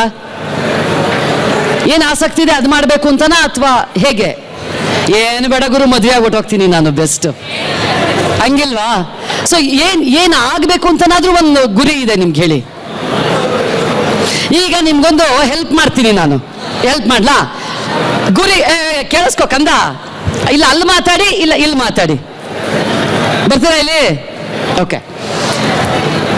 ತುಂಬ ಮಕ್ಕಳಿಗೆ ನೀ ಮುಂದೆ ಬಾಮ್ಮ, ತುಂಬ ಗಲಾಟೆ ಮಾಡ್ತಾ ಇದ್ದೀನಿ, ನೀನು ಮುಂದೆ ಬಾ, ಬಾಮ್ಮ ಮುಂದೆ ಬಾ, ಮುಂದೆ ಬಾ, ಕಿತಾಪತಿ. ಹಾ, ಕೇಳಿಸ್ಕೊಳ್ಳಿ ಒಂದು ನಿಮಿಷ. ಈಗ ತುಂಬ ಮಕ್ಕಳಿಗೆ ಕನ್ಫ್ಯೂಷನ್ ಇರುತ್ತೆ, ನಾನೇನಾಗಬೇಕು ಅಂತ ತುಂಬ ಜನರಿಗೆ ಕನ್ಫ್ಯೂಷನ್ ಇರುತ್ತೆ. ಸಹಜ ಅದು, ಓಕೆನಾ? ಸಹಜ ಅದು. ಈಗ ನಿಮ್ಮ ಮನೆಯಲ್ಲೂ ಕೂಡ ಮಕ್ಕಳಿಗೆ ತುಂಬ ಜನ ಹೇಳ್ತಾ ಇರ್ತಾರೆ, ಏನು ಮಾಡಬೇಕು ಅಂತ ಗೊತ್ತಾಗ್ತಾ ಇಲ್ಲ, ಏನಾಗಬೇಕು ಅಂತ ಗೊತ್ತಾಗ್ತಾ ಇಲ್ಲ ಅಂತ. ತುಂಬ ಸಿಂಪಲ್ ಆಗಿ ಹೇಳ್ತೀನಿ. ನಮ್ಮ ಟೈಮಲ್ಲಿ ಯಾರಾದರೂ ಮನೆಗೆ ಬಂದರೆ ಎರಡೇ ಕೇಳ್ತಾ ಇದ್ದಿದ್ದು ಪ್ರಶ್ನೆ, ನೀವು ಡಾಕ್ಟರ್ ಆಗ್ತೀರಾ, ಇಂಜಿನಿಯರ್ ಆಗ್ತೀರಾ ಅಂದ್ಬಿಡೋರು. ನಮಗೆ ಬೇರೆ ಪ್ರೊಫೆಷನ್ ಇದೆ ಅನ್ನೋದನ್ನು ಮರ್ತೋಗ್ಬಿಟ್ಟಿತ್ತು ನಮಗೆ. ಲಾಯರ್ ಆಗ್ತೀರಾ, CA ಆಗ್ತೀರಾ, ಆರ್ಮಿ ಸೇರ್ಕೋತೀರಾ, ಪೊಲೀಸ್ ಆಫೀಸರ್ ಆಗ್ತೀರಾ, ಏನೂ ಕೇಳ್ತಿರ್ಲಿಲ್ಲ. ಯಾವುದಾದ್ರೂ ಒಂದು ಮಗು ಚೆನ್ನಾಗಿ ಓದ್ತಾ ಇದೆ ಒಂಚೂರು ಅಂದ ತಕ್ಷಣ ಮುಗೀತು. ಏನು ಪುಟ್ಟ ಡಾಕ್ಟರ್ ಆಗ್ಬಿಡ್ತೀಯಾ, ಇಂಜಿನಿಯರ್ ಆಗ್ಬಿಡ್ತೀಯಾ ಅನ್ನೋರು. ಸೊ ನಮ್ಮಂಥವ್ರಿಗೆ ಏನಾಗಿತ್ತು, ನನಗೆ ಗಣಿತದಲ್ಲಿ ಭಾಳ ವೀಕು ನಾನು, ಆಯ್ತಾ? ಸೈನ್ಸ್ ಎಲ್ಲ ಚೆನ್ನಾಗಿದ್ದೆ, ಬಟ್ ಗಣಿತದಲ್ಲಿ ಭಾಳ ವೀಕು. ಗಣಿತದಲ್ಲಿ ವೀಕು ಅಂತ ಅಂದರೆ ನಾನೀಗ ಇಂಜಿನಿಯರ್ ಆಗಬೇಕು ಅಂತ ಕನಸು ಕಟ್ಕೊಳಕ್ಕಾಗತ್ತಾ? ನಾನು ಇಂಜಿನಿಯರ್ ಆಗಬೇಕು ಅಂತ ಗುರಿ ಹಾಕೊಳ್ಳೋಕ್ಕಾಗತ್ತಾ? ಯಾಕೆ? ಗಣಿತದಲ್ಲೇ ವೀಕು. ಎಂಜಿನಿಯರಿಂಗ್ ಮಾಡ್ಬೇಕಂದ್ರೆ ಗಣಿತದಲ್ಲಿ ಚೆನ್ನಾಗಿರ್ಬೇಕು. ಸೊ ಎಂಜಿನಿಯರ್ ಆಗಬೇಕು ಅನ್ನೋ ಆ ಒಂದು ಗುರಿ ಔಟ್. ಉಳ್ಕೊಂಡಿದ್ದೇನು? ಅಷ್ಟೇ ಉಳ್ಕೊಂಡಿದ್ದು ಡಾಕ್ಟ್ರೇ ಆಗಬೇಕು, ನಾನು MBBS ಮಾಡಬೇಕು. ಅದ್ರಲ್ಲಿ ಆಸಕ್ತಿ ಇದೆಯಾ? ಅವೆಲ್ಲ ಸೆಕೆಂಡ್ರಿ, ಅದನ್ನ ಯಾರೂ ಕೇಳ್ತಾ ಇರಲಿಲ್ಲ.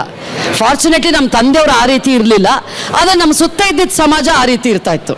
ಒಂದು ಸ್ವಲ್ಪ ಚೆನ್ನಾಗಿ ಓದೋ ಹುಡುಗಿ ಅಂತ ಅಂದರೆ ಡಾಕ್ಟ್ರ್ ಆಗ್ಬಿಡ್ಬೇಕು ಅಂತ. ಸೊ ಹಾಗಾಗಿ ಎಂಜಿನಿಯರಿಂಗ್ ಔಟ್ ಆಯಿತು ನನಗೆ, ಯಾಕಂದರೆ ಗಣಿತದಲ್ಲಿ ವೀಕ್ ನಾನು. ಸೊ ನನ್ನ ಕಣ್ಣು ಮುಂದೆ ಉಳಿದಿದ್ದು ಯಾವುದು, ನನ್ನ ಮನಸ್ಸಲ್ಲಿ ಮೆಡಿಸಿನ್ ಒಂದೇ ಉಳಿದಿದ್ದು. ಆ ಮೆಡಿಕಲ್ ಸೀಟ್ ಸಿಗೋದಕ್ಕೆ ನಾನು ತುಂಬ ಏನು ಓದಿನಲ್ಲಿ ಮುಂದಿರಲಿಲ್ಲ. ಒಂದು 75-80% ಆವ್ರೇಜ್ ಸ್ಟೂಡೆಂಟು. 95% ಬಂದಿಲ್ಲ ಅಂದರೆ ಮೆಡಿಕಲ್ ಸೀಟ್ ಸಿಗ್ತಿರ್ಲಿಲ್ಲ. ಸೊ ಏನು ಮಾಡಿದೆ, ಮೆಡಿಕಲ್ಲೇ ಓದಬೇಕು ಅನ್ನೋ ಗ್ಯಾರಂಟಿ ಇದ್ದಿದ್ದರಿಂದ NCC ಸೇರಿಕೊಂಡೆ. NCCನಲ್ಲಿ ಕೋಟಾ ಇರುತ್ತೆ. NCCನಲ್ಲಿ ಭಾಳ ಬೇಗ ಟಾಪ್ ಕೊಟ್ಟೋದೆ. ಯಾಕೆ ಗೊತ್ತಾ, ಅದು ನನ್ನ ಇಂಟ್ರೆಸ್ಟ್ ಸಬ್ಜೆಕ್ಟು. ಅದರಲ್ಲಿ ನೀವು ಫಿಸಿಕಲಾಗಿ ಫಿಟ್ ಆಗಿರಬೇಕು, ಸ್ಪೋರ್ಟ್ಸಲ್ಲಿ ಮುಂದಿರಬೇಕು, ಡ್ಯಾನ್ಸಲ್ಲಿ ಮುಂದಿರಬೇಕು, ಎಲ್ಲದರಲ್ಲೂ ಮುಂದಿರಬೇಕು, ಮಾತಾಡೋದ್ರಲ್ಲಿ ಮುಂದಿರಬೇಕು. ಅದು ನನ್ನ ಇಂಟ್ರೆಸ್ಟ್ ಆಗಿದ್ದರಿಂದ ಸಿಕ್ಬಿಡ್ತು ನನಗೆ. NCC ಕೋಟಾದಲ್ಲಿ ಮೆಡಿಕಲ್ ಸೀಟ್ ಕೂಡ ಸಿಕ್ತು. ನಮ್ಮ ತಂದೆಯವರು ಒಂದು ಮಾತು ಹೇಳಿದ್ರು, ಯಾವುದೋ ಪ್ರೆಷರು, ಯಾವುದೋ ಒತ್ತಡಕ್ಕೆ ಬಿದ್ದು ನೀನು ಮೆಡಿಕಲ್ಗೆ ಹೋಗ್ತಾ ಇದೆಯಾ ಅಂತ ನನಗೆ ಕ್ಲಾರಿಟಿ ಸಿಕ್ಕಿದೆ. ನಿನಗೆ ನಿಜವಾಗ್ಲೂ ಆಸಕ್ತಿ ಇರೋದು ಡ್ಯಾನ್ಸಲ್ಲಿ, ಭರತನಾಟ್ಯದಲ್ಲಿ, ಆ್ಯಕ್ಟಿಂಗಲ್ಲಿ. ಏನೋ ಒಂದು ಒತ್ತಡಕ್ಕೆ ಬಿದ್ದು ನೀನು ಅದನ್ನು ಮಾಡ್ತಾ ಇದೆಯಾ, ನೀನು ಅದನ್ನು ಮುಂದುವರಿಸಿದ್ರೆ ನಿನಗೆ ಅದರಲ್ಲೂ ಯಶಸ್ಸು ಸಿಕ್ಕಲ್ಲ. ನಿನಗೆ ಆಸಕ್ತಿ ಇರುವಂತಹ ಭರತನಾಟ್ಯ, ಆ್ಯಕ್ಟಿಂಗಲ್ಲೂ ನಿನಗೆ ಸಕ್ಸಸ್, ಅದು ಬಿಟ್ಟು ಹೋಗುತ್ತೆ. ಅಲ್ಲೂ ಇಲ್ಲ ಇಲ್ಲೂ ಇಲ್ಲ ಆಗ್ತೀಯ, ಯೋಚನೆ ಮಾಡು ಅಂತ ಈ ರೀತಿಯಾಗಿ ಹೇಳುವಂಥ ಪೋಷಕರು ತುಂಬ ಕಡಿಮೆ. ಅದರಲ್ಲೂ ನಮ್ಮ ಭಾರತದಲ್ಲಿ ಅವರಿಗೆ ಓದು ಓದು ಓದು ಓದು ಅಷ್ಟೇ ಮುಗೀತು. ಮೆಡಿಕಲ್ ಸೀಟ್ ಸಿಕ್ಬಿಟ್ಟು ಮೆಡಿಕಲ್ಗೆ ಹೋಗಲಿಲ್ಲ ಅಂತಂದರೆ ಹುಚ್ಚಿಡಿದಿದೆ ಅನ್ಕೋತಾರೆ. ಆ ರೀತಿಯಾಗಿ ಸಿಕ್ಕಿದಂಥ ಮೆಡಿಕಲ್ ಸೀಟನ್ನು ಬಿಟ್ಟು ನಾನು ಭರತನಾಟ್ಯ ಮತ್ತು ಆ್ಯಕ್ಟಿಂಗ್ ತಗೊಂಡಿದ್ದಕ್ಕೆ ಇವತ್ತು ವಿಶ್ವದಾದ್ಯಂತ ಗುರುತಿಸ್ಕೊಳ್ಳೋಂಗಾಗಿದೆ. ಇದನ್ನು ಯಾಕೆ ಹೇಳ್ತಾ ಇದ್ದೀನಿ ಅಂದರೆ, ಹಲೋ ಅಮ್ಮ ತಾಯಿ ಬಾಮ್ಮ ಇಲ್ಲಿ ಮುಂದೆ ಬಾಮ್ಮ, ಮೇನಾಗಿ ನಾನು ಮಾತಾಡ್ತಾ ಇರೋದೇ ನಿಮ್ಗಳಿಗೆ. ಇಲ್ಲಿ ಬನ್ನಿ ನೀವು. ಇದನ್ನು ಯಾಕೆ ಹೇಳಿದೆ ಅಂತ ಅಂದರೆ, ನಿಮಗೆ ಯಾವುದ್ರಲ್ಲಿ ಆಸಕ್ತಿ ಇದೆ ಅಂತ ನೀವು ಚೂಸ್ ಮಾಡಿಕೊಂಡ್ರೆ ಅದ್ರಲ್ಲಿ ಟಾಪಲ್ಲಿ ಹೋಗ್ತೀರಾ. ಉದಾಹರಣೆಗೆ ಸಚಿನ್ ತೆಂಡೂಲ್ಕರ್ ಕ್ರಿಕೆಟ್ ಬಿಟ್ಬಿಟ್ಟು ಎಂಜಿನಿಯರ್ ಆಗಬೇಕು ಅಂತ ಹೋಗಿದ್ದಿದ್ರೆ ಅವನ ಜೀವನ ಏನಾಗ್ತಿತ್ತು? ಅದು ಇಲ್ಲ ಇದು ಇಲ್ಲ, ಖಂಡಿತವಾಗಿಯೂ ಏನೂ ಇಲ್ಲ.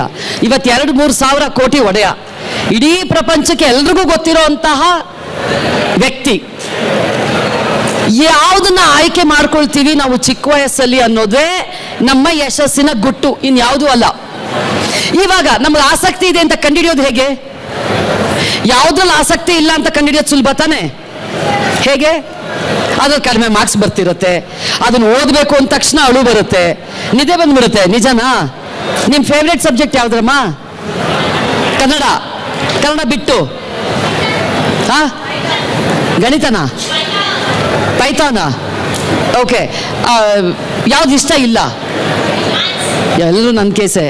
ಓಕೆ, ಎಲ್ರಿಗೂ ಗಣಿತ. ನೀವೆಲ್ಲ ಗಣಿತದಲ್ಲಿ ಯಾರು ಮುಂದಿದ್ರಿ? ನಿಮಗೂ ಯಾರಿಗೂ ಗಣಿತ ಇಷ್ಟ ಇಲ್ವಾ? ಓಕೆ, ಇವತ್ತಿರೋ ಇಲ್ಲಿ ಗ್ಯಾಂಗ್ ಎಲ್ಲರೂ ನನ್ನ ಕೇಸೆ, ಗಣಿತದಲ್ಲಿ ಯಾರು ಇಷ್ಟ ಇಲ್ಲದೆ ಇರೋರು. ಓಕೆ, ಸೊ ಯಾವ್ದು ಇಷ್ಟ ಇಲ್ಲ ಅಂತ ಗೊತ್ತಾದ ತಕ್ಷಣ ಏನು ಮಾಡ್ತೀರಾ? ಅದನ್ನು ಸೈಡ್ಗೆ ಹಾಕ್ಬಿಡಿ, ಅದ್ರ ಮೇಲೆ ಏನು ಕನಸೇ ಇಟ್ಕೋಬೇಡಿ. ಔಟ್, ನನ್ನ ಜೀವನದಿಂದ ಔಟ್, ತೆಗ್ದಾಕ್ಬಿಡಿ. ನೋಡಿ, ಇಷ್ಟ ಇಲ್ದಿರೋ ಸಬ್ಜೆಕ್ಟ್ ಏನಾಗುತ್ತೆ ಗೊತ್ತಾ? ನಾನು 24 ಗಂಟೆ ಓದಿದ್ರು, ವರ್ಷ ಇಡೀ ಓದಿದ್ರು ಗಣಿತದಲ್ಲಿ ನನಗೆ 45 ಬಂದರೆ ಹೆಚ್ಚು. ಕನ್ನಡದಲ್ಲಿ, ಸಮಾಜದಲ್ಲಿ, ಸೈನ್ಸಲ್ಲಿ ಸ್ವಲ್ಪ ಕಡಿಮೆ ಓದಿದ್ರು 85-90 ಬರೋದು. ಅವಾಗ ಏನು ಗೊತ್ತಾಗುತ್ತೆ ನಿಮಗೆ? ಇದರಲ್ಲಿ ಆಸಕ್ತಿ ಇದೆ, ಇದರಲ್ಲಿ ಇಲ್ಲ. ಸಿಂಪಲ್. ಸೊ ಯಾವುದ್ರಲ್ಲಿ ಆಸಕ್ತಿ ಇದೆ ಆ ಲೈನ್ನ ಇಟ್ಕೊಂಡು ಹೋಗ್ಬೇಕು ನೀವು. ಗೊತ್ತಾಯ್ತಾ? ಸುಮ್ಮನೆ ನಾನು ಇವಳು ನನ್ನ ಬೆಸ್ಟ್ ಫ್ರೆಂಡ್ ಅಪ್ಪ, ಇವಳೇನೋ ಪೈಥಾನ್ ಮಾಡ್ತಾಳಂತೆ, ನಾನು ಪೈಥಾನ್ ಮಾಡ್ತೀನಿ, ಇವಳು ನನ್ನ ಚಿಕ್ಕ ವಯಸ್ಸಿಂದ ನಾವಿಬ್ರು ಜೊತೆಗೆ ಓದಿರೋದು, ಅವಳು ಡಾಕ್ಟರ್ ಆಗ್ತಾಳಂತೆ, ನಾನು ಡಾಕ್ಟರ್ ಆಗ್ತೀನಿ, ಹಂಗೆ ವರ್ಕ್ ಆಗಲ್ಲ. ಒಬ್ಬೊಬ್ಬರ ಆಸಕ್ತಿ ಒಂದೊಂದರಲ್ಲಿರುತ್ತೆ, ಒಬ್ಬೊಬ್ಬರ ಪ್ರತಿಭೆ ಒಂದೊಂದರಲ್ಲಿರುತ್ತೆ. ಸೊ ಹಾಗಾಗಿ ನನಗೇನು ಬೇಕು ಅನ್ನೋದನ್ನ ನೀವು ಯಾವಾಗ ನಿರ್ಧಾರ ಮಾಡ್ತೀರೋ ಅದು ಬಹಳ ಮುಖ್ಯ ಆಗುತ್ತೆ. ನೋಡಿ, ಕೆಲವು ಮಕ್ಕಳು, ಈಗಿನ ಕಾಲದ ಮಕ್ಕಳು ಎಷ್ಟು ಚುರುಕಿರ್ತಾರೆ ನಿಮಗೆ ಗೊತ್ತು. 5ನೇ ಕ್ಲಾಸು 6ನೇ ಕ್ಲಾಸ್ ಮಕ್ಕಳು ಕೆಲವ್ರಿಗೆ ಗೊತ್ತಿರುತ್ತೆ ನಾನು ಏನಾಗಬೇಕು ಅಂತ.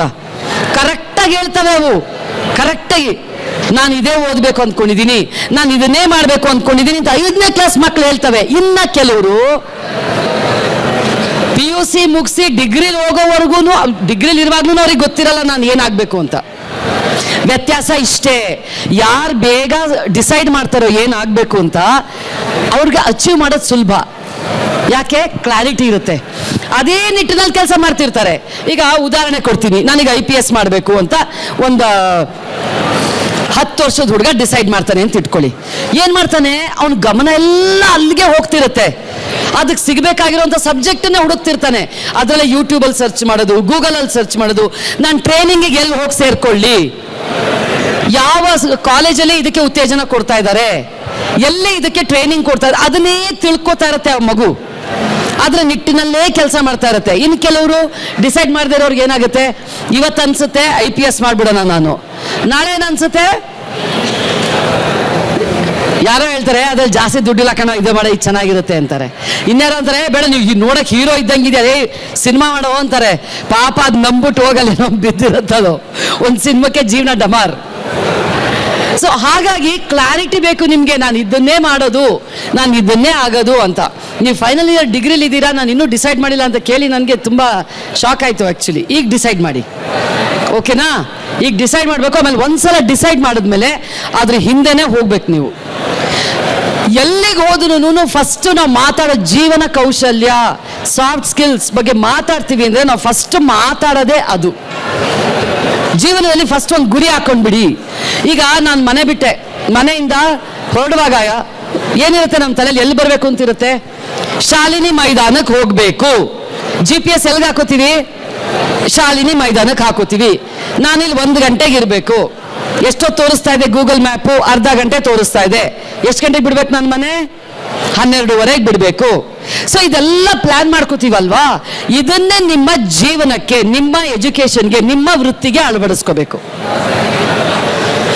ಇವಾಗ ಶುರು ಮಾಡಿದ್ರೆ ನಾನು IPS ಮಾಡಕ್ಕೆ ಎಷ್ಟು ವರ್ಷ ಬೇಕು, ಎಲ್ಲಿಗೆ ಹೋಗ್ಬೇಕು, ಇದನ್ನ ನೀವು ಕಾನ್ಸ್ಟೆಂಟ್ ಆಗಿ ಮಕ್ಳಿಗೆ ಹೇಳ್ತಾ ಇರಬೇಕು. ಇಲ್ಲ ಅಂತಂದ್ರೆ ಅವರು ಸೈಡ್ ಟ್ರ್ಯಾಕ್ ಆಗೋದು ಬಹಳ ಸುಲಭ ಆಗುತ್ತೆ.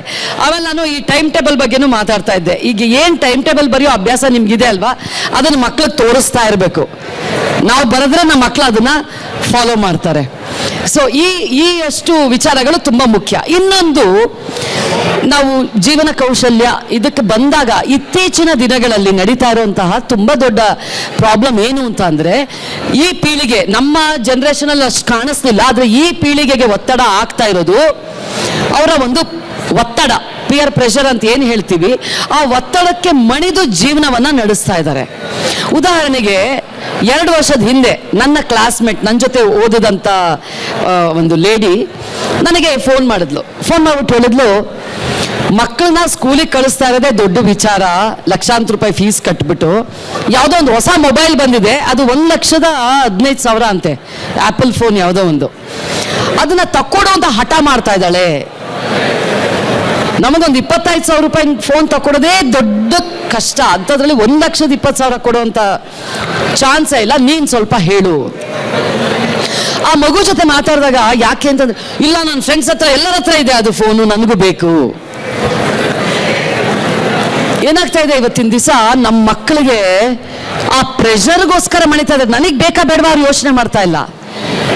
ಅವ್ರ ಹತ್ರ ಎಲ್ಲದೂ ಇದೆ, ಎಲ್ಲರ ಹತ್ರನೂ ಇದೆ, ನಿನ್ನ ಹತ್ರ ಇಲ್ವಾ ಅಂತ ಹೀಯಾಳಿಸ್ತಾರೆ, ಅಥವಾ ಹೀಯಾಳಿಸಬಹುದು, ಅಥವಾ ನಾನು ಬೆನ್ನ ಹಿಂದೆ ಮಾತಾಡ್ಕೊಳ್ಬಹುದು. ಅದಕ್ಕೆ ನೀವು ಮನೆಯಲ್ಲಿ ಅವ್ರಿಗೆ ಕಾನ್ಫಿಡೆನ್ಸ್ ತುಂಬಬೇಕು. ಆ ಮಗುಗೆ ಹೇಳಿದೆ, ಬಟ್ ನೋಡು ನಾನು ಫೋನ್ ಒಡೆದೋಗಿದೆ, ಆ ಮುಂಗಡೆ ಎಲ್ಲ ಕ್ರ್ಯಾಕ್ ಬಂದಿದೆ, ನಾನು ಉಪಯೋಗಿಸ್ತಾ ಇದ್ದೀನಿ. ಯಾಕೆ ಅಂತಂದ್ರೆ ಅದಿನ್ನೂ ವರ್ಕ್ ಆಗ್ತಾ ಇದೆ. ವಾಟ್ಸಪ್ ಚೆಕ್ ಮಾಡ್ಬೋದು, ನಾನು ಫೇಸ್ಬುಕ್ ನೋಡ್ಬೋದು, ಎಲ್ಲದನ್ನು ನೋಡ್ಬೋದು, ಚೆನ್ನಾಗೇ ಕೆಲಸ ಮಾಡ್ತಾ ಇದೆ. ಇದು ತಗೊಂಡು 4 ವರ್ಷ ಆಗಿರಬಹುದು. ಇದು ಸಂಪೂರ್ಣವಾಗಿ ಕೆಟ್ಟೋದಾಗ ಹೌದು ನಾವು ಹೊಸ ಫೋನ್ ತಗೋತೀನಿ. ಸೊ ನಿಮಗೆ ಏನು ಬೇಕು, ಏನು ಅವಶ್ಯಕತೆ ಇದೆ ಅನ್ನೋದ್ರ ಬಗ್ಗೆ ಗಮನ ಕೊಡಿ. ಅವ್ರು ಏನು ಅಂದ್ಕೋತಾರೆ, ಇವ್ರೇನು ಅಂದ್ಕೋತಾರೆ, ಅವ್ರ ಹತ್ರ ಅದಿದೆ, ಇವ್ರ ಹತ್ರ ಇದಿದೆ, ಆ ಪ್ರೆಷರ್ಗೆ, ಆ ಒತ್ತಡಕ್ಕೆ ಮಣಿಬೇಡಿ ಅಂತ ಈ ಮಕ್ಕಳಿಗೆ, ಶಾಲಾ ಕಾಲೇಜು ಮಕ್ಕಳಿಗೆ ಕಾನ್ಸ್ಟೆಂಟ್ ಆಗಿ ನಾನು ಹೇಳ್ತಾನೆ ಇರ್ತೀನಿ. ನೀವು ಮನೆಯಲ್ಲೂ ಕೂಡ ಆ ಒಂದು ಜೀವನ ಶೈಲಿನ ಅಳವಡಿಸ್ಕೊಂಡಾಗ ಮಕ್ಕಳು ಕೂಡ ನೋಡಿ ಕಲ್ತ್ಕೋತಾರೆ. ಯಾಕಂದ್ರೆ ಚಿಕ್ಕ ವಯಸ್ಸಿನಲ್ಲೇ ಬರಬೇಕು, ಆ ಒಂದು ವಿಚಾರ ಚಿಕ್ಕ ವಯಸ್ಸಿನಲ್ಲೇನೆ ಬರಬೇಕು. ಇಲ್ಲ ಅಂತಂದ್ರೆ ಹೋಗ್ತಾ ಹೋಗ್ತಾ ಹೋಗ್ತಾ ನಮ್ಮ ಜೀವನ ಪೂರ್ತಿ ಶೋ ಆಫೇ ಆಗೋಗುತ್ತೆ.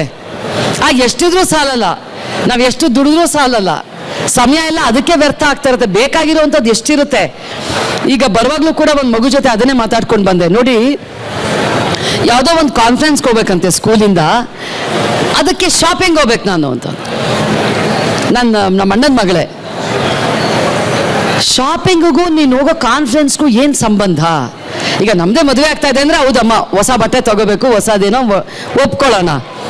ಒಂದು ಕಾಲೇಜಿಂದ ಕಾನ್ಫರೆನ್ಸ್ಗೆ ಹೋಗ್ತಾ ಇದ್ದೀನಿ ಅಂದರೆ ನೀವು ಬಟ್ಟೆ ತಗೊಳ್ಳೋದ್ರ ಬಗ್ಗೆ ಗಮನ ಕೊಡ್ತೀರಾ, ಅಥವಾ ಆ ಕಾನ್ಫರೆನ್ಸಲ್ಲಿ ನಾನು ಏನು ಸಬ್ಜೆಕ್ಟ್ ಮಾತಾಡಬೇಕು, ಆ ವಿಚಾರವಾಗಿ ನಾನು ರಿಸರ್ಚ್ ಮಾಡಬೇಕು, ಅದನ್ನ ಮನನ ಮಾಡ್ಕೊಳ್ಬೇಕು, ಅದಕ್ಕೆ ತಯಾರಿ ನಡೆಸಬೇಕು, ಆ ರೀತಿ ಯೋಚನೆ ಮಾಡ್ತೀರಾ ಅಂತ. ಒಂದು ಯೂನಿವರ್ಸಿಟಿನಲ್ಲಿ ಕಾರ್ಯಕ್ರಮಕ್ಕೆ ಕರೆದಿದ್ರು ಮೈಸೂರಲ್ಲಿ, ಮೊನ್ನೆ ಹೋಗಿ ವಾಪಸ್ ಬಂದೆ ನಾನು. ಆ ಮಗುಗೆ ಹೇಳಿದೆ ನಾನು, ನೋಡಮ್ಮ, ಕಾರ್ಯಕ್ರಮಕ್ಕೆ ಯಾರೋ ಒಂದು ಚೀಫ್ ಗೆಸ್ಟು 85,000 ರೂಪಾಯಿಂದ ಒಂದು ಸೀರೆ ಉಟ್ಕೊಂಡು ಬಂದಿದ್ರು, ರೇಷ್ಮೆ ಸೀರೆ, ಚೆನ್ನಾಗಿ ಒಡವೆ ಗಿಡವೆ ಎಲ್ಲನೂ ಹಾಕಿದ್ರು. ಅವರು ಬಂದಾಗ ವೈಸ್ ಚಾನ್ಸಲರು ಎದ್ದು ನಿಂತ್ಕೊಳ್ಳಿಲ್ಲ, ಪ್ರಿನ್ಸಿಪಲು ಎದ್ದು ನಿಂತ್ಕೊಳ್ಳಿಲ್ಲ, ಯಾರೂ ಎದ್ದು ನಿಂತ್ಕೊಳ್ಳಿಲ್ಲ. ನಾನು ಉಡೋದೇ ಕಾಟನ್ ಸೀರೆ, ಯಾವಾಗ ಉಡೋದು ನಾನು ಕಾಟನ್ ಸೀರೆ. ಅದ್ರ ದುಡ್ಡು ನಾನು ಏನು ನಾಚಿಕೆ ಪಟ್ಕೊಳ್ದೇನೆ ಎಷ್ಟೊಂದು ಸಲ ಹೇಳಿದ್ದೀನಿ, ಯಾರು ತುಂಬ ಚೆನ್ನಾಗಿದೆ ಸೀರೆ ಅಂತ ಹೇಳಿದ ತಕ್ಷಣ ಇದು 350 ರೂಪಾಯಿ ಕೊಟ್ಟು ತಗೊಂಡಿದ್ದು ಮೈಸೂರಲ್ಲಿ ಅಂಗಡಿಲಿ ಅಂತ. ಅದರಲ್ಲಿ ನಾಚಿಕೆ ಅನ್ನೋ ಪದ ಯಾಕೆ ಬರುತ್ತೆ ಅಂತ ನನಗೆ ಇದುವರೆಗೂ ಅರ್ಥ ಆಗಿಲ್ಲ. ನನ್ನ ಜೀವನ ಶೈಲಿ, ನನ್ನ ಇಷ್ಟ, ನನ್ನ ಇದು, ಅದನ್ನ ನೀವು ಒಂದು ಹಿಂಜರಿಕೆ ಯಾಕೆ ಮಾಡ್ಕೊಳ್ತೀರಾ? ಹೇಳಿದೆ, ಹೋದಾಗ ಕುಲಪತಿಗಳು, ಒಂದು ವಿಶ್ವವಿದ್ಯಾನಿಲಯದ ಕುಲಪತಿಗಳು ಎದ್ದು ನಿಂತ್ಕೊಂಡು ಆಹ್ವಾನ ಮಾಡಿದ್ರು. ಅವ್ರು ಮಾಡಿದ್ದು ನಾನು ಉಟ್ಕೊಂಡಿದ್ದ ಸೀರೆಗಲ್ಲ, ಅಥವಾ ನಾನು ಹಾಕೊಂಡಿರೋ ಒಡವೆಗಲ್ಲ, ನಮ್ಮ ವ್ಯಕ್ತಿತ್ವ, ನಮ್ಮ ಸಾಧನೆ. ನಾವು ಒಂದು ವಿಶ್ವವಿದ್ಯಾನಿಲಯಕ್ಕೋ ಅಥವಾ ಒಂದು ಮಕ್ಕಳಿಗೋ ಏನು ಒಂದು ಬೆಲೆ, ಒಂದು ಮೌಲ್ಯವನ್ನು ಕೊಡ್ತೀವೋ ಅದ್ರ ಮೇಲೆ ಡಿಪೆಂಡ್ ಆಗಿರುತ್ತೆ ಹೊರತು ನೀನು ಕಾನ್ಫರೆನ್ಸಿಗೆ ಈ ಬಟ್ಟೆ, ಹೊಸ ಬಟ್ಟೆ ಹಾಕೊಂಡು ಹೋದ್ಯೋ, ಹಳೆ ಬಟ್ಟೆ ಹಾಕೊಂಡು ಹೋದ್ಯೋ ಯಾರು ನೋಡಲ್ಲಮ್ಮ. ಈ ರೀತಿಯಾದಂಥ ಮಾತುಗಳು, ಅಭ್ಯಾಸಗಳು ಮನೆಯಲ್ಲಿ ಆದಾಗ ಮಾತ್ರ ಮಕ್ಕಳಿಗೂ ಬರುತ್ತೆ. ನಾವು ಮಕ್ಕಳಿಗೇನೋ ಹೇಳಬೇಕು ಅಂತ ಹೇಳಿಬಿಟ್ಟು ನಾವು ಎಲ್ಲ ಬರೀ ಶೋ ಆಫಲ್ಲೇ ಜೀವನ ಮಾಡ್ತಾ ಇದ್ರೆ ಮಕ್ಕಳು ಕಲಿಯಲ್ಲ. ನಮ್ಮ ಅಭ್ಯಾಸಗಳನ್ನ ನೋಡೇ ಮಕ್ಕಳು ಕಲ್ತ್ಕೊಳ್ಳೋದು. ಈ ವಿಚಾರಗಳು ಮನೆಯಲ್ಲಿ ಆಗಬೇಕು. ಇವೆಲ್ಲ ಶಾಲಾ ಕಾಲೇಜುಗಳಲ್ಲಿ ಆಗಲ್ಲ, ಇದೆಲ್ಲ ಮನೆಯಲ್ಲೇ ಆಗಬೇಕು. ಸೊ ಹಾಗಾಗಿ ಈ ಒಂದಷ್ಟು ವಿಚಾರಗಳನ್ನು ನೀವು ಮಕ್ಕಳಿಗೆ ಹೇಳ್ಕೊಡ್ಬೇಕು. ಏನಾಗ್ತಾ ಇದೆ, ಸೆಲ್ಫ್ ಇಮೇಜ್, ಅವ್ರನ್ನ ಅವರು ನೋಡ್ಕೊಳ್ಳೋ ರೀತಿ, ಆತ್ಮವಿಶ್ವಾಸನ ಕಳ್ಕೊತಾ ಇದ್ದಾರೆ ಈಗಿನ ಮಕ್ಕಳು. ಅವ್ರು ಏನಂದ್ಕೊಂಡ್ಬಿಟ್ಟಿದ್ದಾರೆ, ಶೋ ಆಫೇ ಜೀವನ, 4 ಜನ ನನ್ನನ್ನು ಮೆಚ್ಕೋಬೇಕು ಅನ್ನೋ ಇದರಲ್ಲೇ ಬದುಕೊಂಡು ಹೋಗ್ತಾ ಇದ್ದಾರೆ. ನಮ್ಮ ಕಾಂಪಿಟೇಷನ್, ನಮಗೆ ಸ್ಪರ್ಧೆ ಯಾರ ಜೊತೆ ಮಾಡ್ಬೇಕು? ನಾವು ನಮ್ಮ ಜೊತೆನೇ ಮಾಡಬೇಕು. ಇವತ್ತು ಈ ರೀತಿ ಇದ್ದೀನಿ, ನಾಳೆ ಇವತ್ತಿನಗಿಂತ ನಾಳೆ ನಾನು ಬೆಟರ್ ಆಗಬೇಕು. ನಮ್ಮ ಜೊತೆ ಆ ಸ್ಪರ್ಧೆ ಬರಬೇಕೇ ಹೊರತು ಈ ಕಾಂಪಿಟೇಷನ್ ಎಲ್ಲಾಗೋಗ್ಬಿಟ್ಟಿದೆ ಗೊತ್ತಾ? ಅಮೆರಿಕ ಆಗಲಿ, ಅಮೆರಿಕದಲ್ಲಿ ಏನು ಕಡಿಮೆ ಇಲ್ಲ. ಇಲ್ಲಿಂದ ಹೋಗಿರೋ ನಮ್ಮ ಭಾರತೀಯ ಅಮೆರಿಕನ್ಸು ಅಲ್ಲಿ ಇನ್ನೂ ಅದೇ ಕಾಂಪಿಟೇಷನ್ ಅಲ್ಲಿ ಅವರು ಬದುಕ್ತಾ ಇರೋದು. ಅವಳು ಆ ಡೈಮಂಡ್ ನೆಕ್ಲೆಸ್ ತಗೊಂಡ್ಬಿಟ್ಲು, ನಾನು ತಗೊಳ್ಳೇಬೇಕೀಗ. ಅವಳೇ ತಗೊಂಡ್ಬಿಟ್ಲು ಅಂದ್ರೆ ನಾನೇ ತಗೊಂಡಿಲ್ಲ. ಅವ್ರ ಹತ್ರ ಆ ಕಾರ್ ಇದೆ, ನಾನು ತಗೋಬೇಕು. ಈ ಸ್ಪರ್ಧೆಗೆಲ್ದಾಗ ಏನಾಗುತ್ತೆ, ನಮ್ಮ ಜೀವನನೇ ಹಾಳಾಗೋಗೋದು. ನೀವು ಸರಳವಾಗಿ ಬದುಕವ್ರನ್ನ ನೋಡಿ ಎಷ್ಟು ಸಂತೋಷವಾಗಿರ್ತಾರೆ ಅಂತ. ತುಂಬಾ ಸಂತೋಷವಾಗಿರ್ತಾರೆ ಜೀವನದಲ್ಲಿ. ಯಾಕಂದ್ರೆ ಅವ್ರಿಗೆ ಸ್ಪರ್ಧೆ ಅನ್ನೋದೇ ಇಲ್ಲ. ಸ್ಪರ್ಧೆ ಇಲ್ಲದಾಗ ಏನಾಗುತ್ತೆ ಗೊತ್ತಾ, ಟೆನ್ಷನ್ ಇರಲ್ಲ. ಇಲ್ಲಾಂದ್ರೆ ದಿನನಿತ್ಯ ಅದಕ್ಕೆ ಬಿದ್ದು ಒದ್ದಾಡ್ತಾ ಇರ್ತೀವಿ. ಸೊ ಸಿಂಪ್ಲಿಸಿಟಿನ, ಸರಳತೆಯನ್ನ ಅಳವಡಿಸ್ಕೊಳ್ಳಿ ಜೀವನಕ್ಕೆ. ನೀವು ಅಳವಡಿಸ್ಕೊಂಡಾಗ ಮಕ್ಕಳಿಗೂ ಅದು ಬರುತ್ತೆ. ನೋಡಿ, ಜೀವನ ಒಂದೇ ರೀತಿ ಇರಲ್ಲ, ಏರುಪೇರು ಇರುತ್ತೆ. ಮಕ್ಕಳನ್ನ ಅದಕ್ಕೆ ನಾವು ತಯಾರಿ ಮಾಡಿಸ್ಬೇಕು. ಒಂದೇ ಸಮ ಬದುಕ್ತಾ ಇರುವಾಗ ಏನಾಗುತ್ತೆ, ನೋವಿರಲ್ಲ ಜೀವನದಲ್ಲಿ. ಇಲ್ಲೆಲ್ಲೋ ಹೊಟ್ಟೋಗ್ಬಿಟ್ರೆ ಏನಾಗುತ್ತೆ, ಬಿದ್ದಾಗ ತುಂಬಾ ಏಟಾಗುತ್ತೆ. ಈ ವಿಚಾರಗಳನ್ನ ಏನಿದೆ ಮಕ್ಕಳಿಗೆ ನಾವು ಹೇಳ್ಕೊಡ್ಬೇಕು. ಆಮೇಲೆ ಅವರಿಗೆ ಎಲ್ಲಿ ಫೋಕಸ್ ಮಾಡೋದಕ್ಕೆ ಹೇಳ್ಕೊಡ್ಬೇಕು ಅಂತ ಅಂದ್ರೆ, ದಿನನಿತ್ಯ ಹೊಸಾದ್ ಕಲೀರಿ. ಒಂದು ಕೌಶಲ್ಯ ಆಗ್ಬೋದು, ಅಥವಾ ಒಂದು ಪುಸ್ತಕ ಓದೋ ಅಂಥದ್ದು ಆಗ್ಬೋದು, ಇನ್ನೇನೋ ಒಂದು ನನಗೆ ಇದರಲ್ಲಿ ಆಸಕ್ತಿ ಇದೆಯಾ, ಅದ್ರಲ್ಲಿ ಇನ್ನೂ ಆಳವಾಗಿ ಅದನ್ನು ಅಭ್ಯಾಸ ಮಾಡು, ಇನ್ನೂ ಆಳವಾಗಿ ಅದ್ರ ಬಗ್ಗೆ ತಿಳ್ಕೊ. ಅದಕ್ಕೆ ಉತ್ತೇಜನ ಕೊಟ್ಟರೆ ಏನಾಗುತ್ತೆ, ಒಳ್ಳೆಯದಕ್ಕೆ ಸಮಯ ಕೊಡ್ತಾ ಹೋಗ್ತಾರೆ, ಒಳ್ಳೆಯದಕ್ಕೆ ಫೋಕಸ್ ಮಾಡ್ತಾ ಹೋಗ್ತಾರೆ. ಇಲ್ಲ ಅಂತಂದರೆ ಪ್ರಪಂಚದಲ್ಲಿ ಕಳೆದೋಗೋಕ್ಕೆ ಬೇಕಾದಷ್ಟು ಇವತ್ತು ವಿಧಾನಗಳಿದೆ. ಮೊಬೈಲ್ ಒಂದು ಓಪನ್ ಮಾಡಿಬಿಟ್ರೆ ಸಾಕು, ಒಂದು ದಿನದಲ್ಲಿ ನಾವೇ ಒಂದೊಂದ್ಸಲ ಒಂದು ಶಿಸ್ತಿರೋರೇನೆ, ನೀವು ಮೊಬೈಲ್ ಏನೋ ಒಂದು ಮೆಸೇಜ್ ನೋಡೋಣ ಅಂತ ನೀವು ಓಪನ್ ಮಾಡಿದ್ರೆ ಬರೀ ಒಂದು ಮೆಸೇಜ್ ನೋಡಿ ಹೊರಗಡೆ ಬರಲ್ಲ, ಕಳೆದೋಗ್ಬಿಟ್ಟಿರ್ತೀವಿ. ಆಮೇಲೆ ನೋಡಿದ್ರೆ ಅಯ್ಯೋ, ಅರ್ಧ ಗಂಟೆಯಿಂದ ನಾನು ಫೇಸ್ಬುಕ್ಕಲ್ಲಿ ಇದ್ದೀನ ಅನ್ಸ್ಬಿಟ್ಟಿರುತ್ತೆ. ಆಗತ್ತಲ್ಲ ಹಾಗೆ. ಸೊ ಇನ್ನು ನಮಗೆ ಈ ರೀತಿ ಆದರೆ ನಮ್ಮ ಮಕ್ಕಳ ಬಗ್ಗೆ ಯೋಚನೆ ಮಾಡಿ, ಮಕ್ಕಳಿಗೆ ಎಷ್ಟು ಪರಿಣಾಮ ಬೀರುತ್ತೆ ಇದು. ಹಾಗಾಗಿ ಈ ರೀತಿಯಾದಂಥ ಒಂದು ಅಭ್ಯಾಸಗಳು ಮಾಡ್ಕೊಳ್ಳೋದು, ಅದ್ರ ಬಗ್ಗೆ ಮಾತಾಡೋದು ಕಾನ್ಸ್ಟೆಂಟ್ ಆಗಿ ಮನೆಯಲ್ಲಿ. ಈಗಿನ ದಿನ ಏನು ಮಾಡ್ಬಿಡ್ತೀವಿ, ಮಗು ಅದ ತಕ್ಷಣ ಸುಮ್ಮನೆ ಇರಲಿ ಅಂದ್ಬಿಟ್ಟು ಟಕ್ಕಂತ ಮೊಬೈಲ್ ಕೊಟ್ಬಿಡ್ತಾರೆ ಕೈಗೆ, ಅದು ಆಳಗ್ ನಿಲ್ಸಿದ್ರೆ ಸಾಕು ಅಂತ. 1 ವರ್ಷದ ಮಗು ಕೈಯಲ್ಲಿ ಮೊಬೈಲ್ ಇಟ್ಕೊಂಡು ಆಟ ಆಡೋದು ನಾನು ನೋಡಿದ್ದೀನಿ. ಅದ್ರದ್ದು ಭವಿಷ್ಯ ಏನಾಗ್ಬೋದು ಅಂತಲೂ ಊಹೆ ಮಾಡ್ಕೊಳಕ್ ಆಗ್ತಾ ಇಲ್ಲ. ಸೊ ಹಾಗಾಗಿ ಆದಷ್ಟು ಮೊಬೈಲು ಬಳಸೋದನ್ನ ಕಡಿಮೆ ಮಾಡಿ. ಬಟ್ ಅಗೇನ್, ಕಡಿಮೆ ಮಾಡಿ ಅಂದಾಕ್ಷಣಕ್ಕೆ ಮೊಬೈಲೇ ಬಿಟ್ಬಿಡಿ ಅಂತ ನಾನು ಹೇಳಲ್ಲ. ಯಾಕಂತಂದ್ರೆ ನಾವು ಎಷ್ಟೆಲ್ಲ ಓದಿ ತಿಳ್ಕೊಂಡು ಒಂದು ಲೆಕ್ಚರ್ ಕೇಳಿ ಅಥವಾ ಒಬ್ಬರ ಹತ್ರ ತಿಳ್ಕೊತೀವೋ ಅದೆಲ್ಲ ನೀವು 5 ನಿಮಿಷಕ್ಕೆ ನಿಮಗೆ ಮೊಬೈಲಲ್ಲಿ ಸಿಕ್ಬಿಡುತ್ತೆ. ಸೊ ಒಳ್ಳೆಯದು ಇದೆ, ಕೆಟ್ಟದು ತುಂಬ ಇದೆ. ಯಾವುದಕ್ಕೆ ಬೇಕು ಮೊಬೈಲು ಅನ್ನೋದು ನಿಮ್ಮ ಜ್ಞಾನ, ನಿಮ್ಮ ಇದಕ್ಕೆ ಪರಿಜ್ಞಾನಕ್ಕೆ ಬಿಟ್ಟಿದ್ದು. ಸೊ ಹಾಗಾಗಿ ಈ ಒಂದು ಇಷ್ಟು ವಿಚಾರಗಳನ್ನು ಸಾಮಾನ್ಯವಾಗಿ ನಾನು ಎಲ್ಲಿ ಹೋದರೂ, ಯಾವುದೇ ಶಾಲಾ ಕಾಲೇಜ್ಗೆ ಹೋದ್ರೂ ಈ ವಿಚಾರವಾಗಿ ಮಾತಾಡ್ತಾ ಇರ್ತೀವಿ. ಈ ವಿಚಾರನ ನೀವು ಮನೆಗಳಲ್ಲಿ ಕಾನ್ಸ್ಟೆಂಟ್ ಆಗಿ ಮಕ್ಕಳಿಗೆ ಹೇಳ್ಕೊಡೋದ್ರಿಂದ ನೋಡಿ, ನೀವು ಯಾವುದೇ ಶಾಲಾ ಕಾಲೇಜ್ಗೆ ಹೋದಾಗ ನಾನು ಮಾತಾಡುವಾಗ ಮಕ್ಕಳಿಗೆ ಏನಾಗಬೇಕು ಅಂತ ಡಿಸೈಡ್ ಮಾಡಿದ್ದೀರಾ ಅಂದರೆ 90% 90% ಮಕ್ಕಳು ಹೇಳ್ತಾರೆ ಇಲ್ಲ ಅಂತಾರೆ. ನೀವು ಈ ನಿಟ್ಟಿನಲ್ಲಿ ಖಂಡಿತವಾಗಿಯೂ ಇಲ್ಲಿರೋಂಥವ್ರು ಇಷ್ಟು ಜನನಾದರೂ ಅದನ್ನು ಅಳವಡಿಸ್ಕೊಳ್ಳಿ. ದಯವಿಟ್ಟು ಮಕ್ಕಳಿಗೆ ಸಹಾಯ ಮಾಡಿ ಹೇಗೆ ಅವ್ರಿಗೆ ಒಂದು ಗುರಿನ ನಿಗದಿಪಡಿಸ್ಕೊಳ್ಬೇಕು ಅನ್ನೋ ವಿಚಾರಕ್ಕೆ. ಇಲ್ಲ ಅಂತಂದರೆ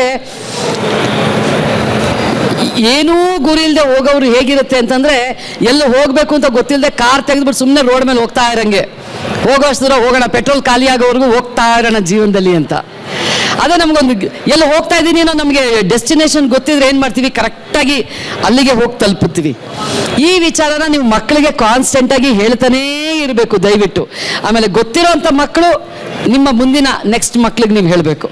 ಇದಾಗಲಿಲ್ಲ ಅಂತಂದರೆ ನಮ್ಮ ಯುವ ಪೀಳಿಗೆ ಏನಿದೆ ದಾರಿ ತಪ್ಪು ಹೋಗ್ಬಿಡ್ತಾರೆ.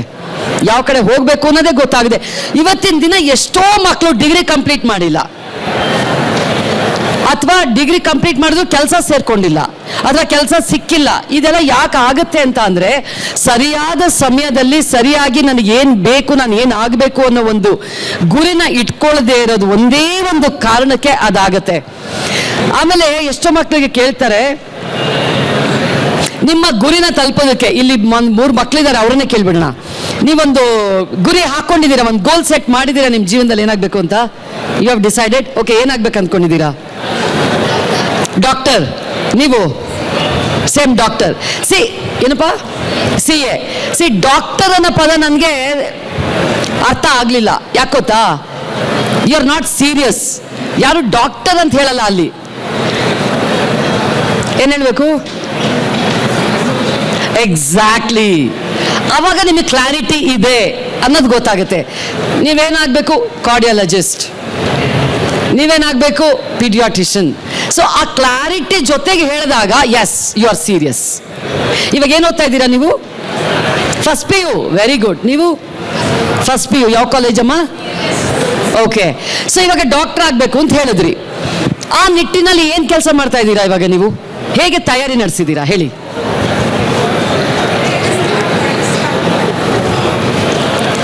ಕೂತ್ಕೊಳ್ಳಿ.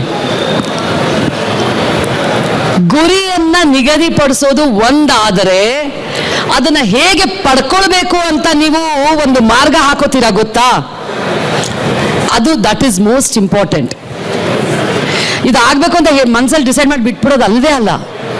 ಈಗಿಂದನೇ you should start. NEET exam ಎಲ್ಲಿ ಟ್ರೈನಿಂಗ್ ಚೆನ್ನಾಗಿ ಕೊಡ್ತಾರೆ, ಇವಾಗಿಂದನೇ ನಾನು ಯಾವ ಬುಕ್ಸ್ ಓದಬೇಕು, ಯಾವ್ಯಾವ ಒಳ್ಳೊಳ್ಳೆ ಕಾಲೇಜಸ್ ಇದೆ, ನನಗೆ ಸೂಟ್ ಆಗುವಂತಹ ಸ್ಪೆಷಲೈಸೇಷನ್ ಯಾವುದು, ತುಂಬ ಇದೆ. ತಯಾರಿ ಎಷ್ಟು ನಡೆಸಿದ್ರು ಕಡಿಮೆನೆ. So you have to decide now. Okay, start ಮಾಡಿಬಿಡಿ ಜರ್ನಿನ. ಎವ್ರಿ ಡೇ ಇಷ್ಟು ಅವರ್ ನಾನು ಓದಲೇಬೇಕು. ನೀಟ್ಗೆ ಲಾಸ್ಟ್ 2 ತಿಂಗಳಿಟ್ಟರೆ ವರ್ಕ್ ಆಗಲ್ಲ. You know that very well. So ಆ ದಾರಿನ ನೀವು ಈಗಲೇ ಸ್ಕೆಚ್ ಹಾಕೊಳ್ಳೋಕೆ ಶುರು ಮಾಡಬೇಕು. ಎವ್ರಿ ಡೇ 3 ಅವರ್ಸ್ ಇದಕ್ಕೆ ಪ್ರಿಪೇರ್ ಆಗ್ತೀನಿ, 2 ಅವರ್ಸ್ ಇದಕ್ಕೆ ಪ್ರಿಪೇರ್ ಆಗ್ತೀನಿ. ಈ ರೀತಿ ಮಾಡಿದ್ರೆ ಮಾತ್ರ ನಿಮ್ಮ ಆ ಗುರಿಯನ್ನು ತಲುಪೋದಕ್ಕೆ ಸಾಧ್ಯ ಆಗುತ್ತೆ. ಇಲ್ಲ ಅಂತಂದರೆ ಖಂಡಿತವಾಗಿಯೂ ಸಾಧ್ಯ ಆಗಲ್ಲ. ಟೈಮ್ ಟೇಬಲ್ ಬರೀತಾ ಇದ್ದೀರಾ? ಎಸ್. ಎಷ್ಟು ಅವರ್ ನಿದ್ದೆ ಮಾಡ್ತಾ ಇದ್ದೀರಾ? 4 hours. Okay, good, very good. 4 or 5 hours. ಶಬಾಷ್. ಸೊ ಆ ರೀತಿಯಾಗಿ ನಿಮ್ಮ ಅದೊಂದು ಗುರಿ ಏನಿದೆ ಡಾಕ್ಟರ್ ಅನ್ನೋದು, ಅದು ರೀಚ್ ಆಗೋವರೆಗೂ ನೀವು ನೆಮ್ಮದಿಯಾಗಿರಬಾರ್ದು. ನೆಮ್ಮದಿ, ಸುಖ, ಸಂತೋಷ ಬಂತು ಅಂತ ಅಂದರೆ ಆ ಗುರಿ ಸ್ಟ್ರಾಂಗ್ ಆಗಿಲ್ಲ ಅಂತ ಅರ್ಥ. 24 ಗಂಟೆ ನಿಮ್ಮ ಆಲೋಚನೆ ಅದ್ರ ಮೇಲೆ ಇರಬೇಕು. ಹೇಗೆ ಅದನ್ನು ಪಡ್ಕೊಳ್ಳೋದು ಹೇಗೆ. ಎರಡೇ ಮುಖ್ಯ ಇರೋದು ವಿದ್ಯಾರ್ಥಿಗಳಿಗೆ. ಒಂದು, ಏನಾಗಬೇಕು ಅಂತ ಗುರಿ ನಿಗದಿ ಮಾಡೋದು. ಎರಡನೇದು, ಅದನ್ನು ಯಾವ ರೀತಿ ಪಡ್ಕೊಳ್ಬೇಕು ಅಂತ ಅದ್ರ ಕಡೆಗೆ ಕೆಲಸ ಮಾಡೋದು. ಇದೆರಡು ಆಗ್ಬಿಟ್ರೆ ಬಿಲೀವ್ ಮೀ, ಏನೇ ಆದ್ರೂ ಅದು ನಿಮ್ಮ ಕೈ ತಪ್ಪು ಹೋಗಲ್ಲ, ನಿಮಗೆ ಸಿಕ್ಕೇ ಸಿಗತ್ತೆ. 100%. ಸರ್ ಖಂಡಿತ ಹೇಳಿ.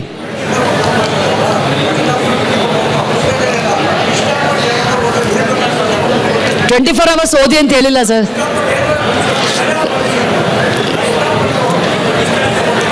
ಟ್ವೆಂಟಿ 24 hours ಓದಿ ಅಂತ ಹೇಳಿಲ್ಲ. ಬಟ್ ಅವ್ರು ಮಾಡೋ ಪ್ರತಿಯೊಂದು ಹೆಜ್ಜೆನೂ ಅವರ ಗುರಿ ಕಡೆಗೆ ಆಗಿರಬೇಕು ಅಂತ ಹೇಳಿದ್ದು.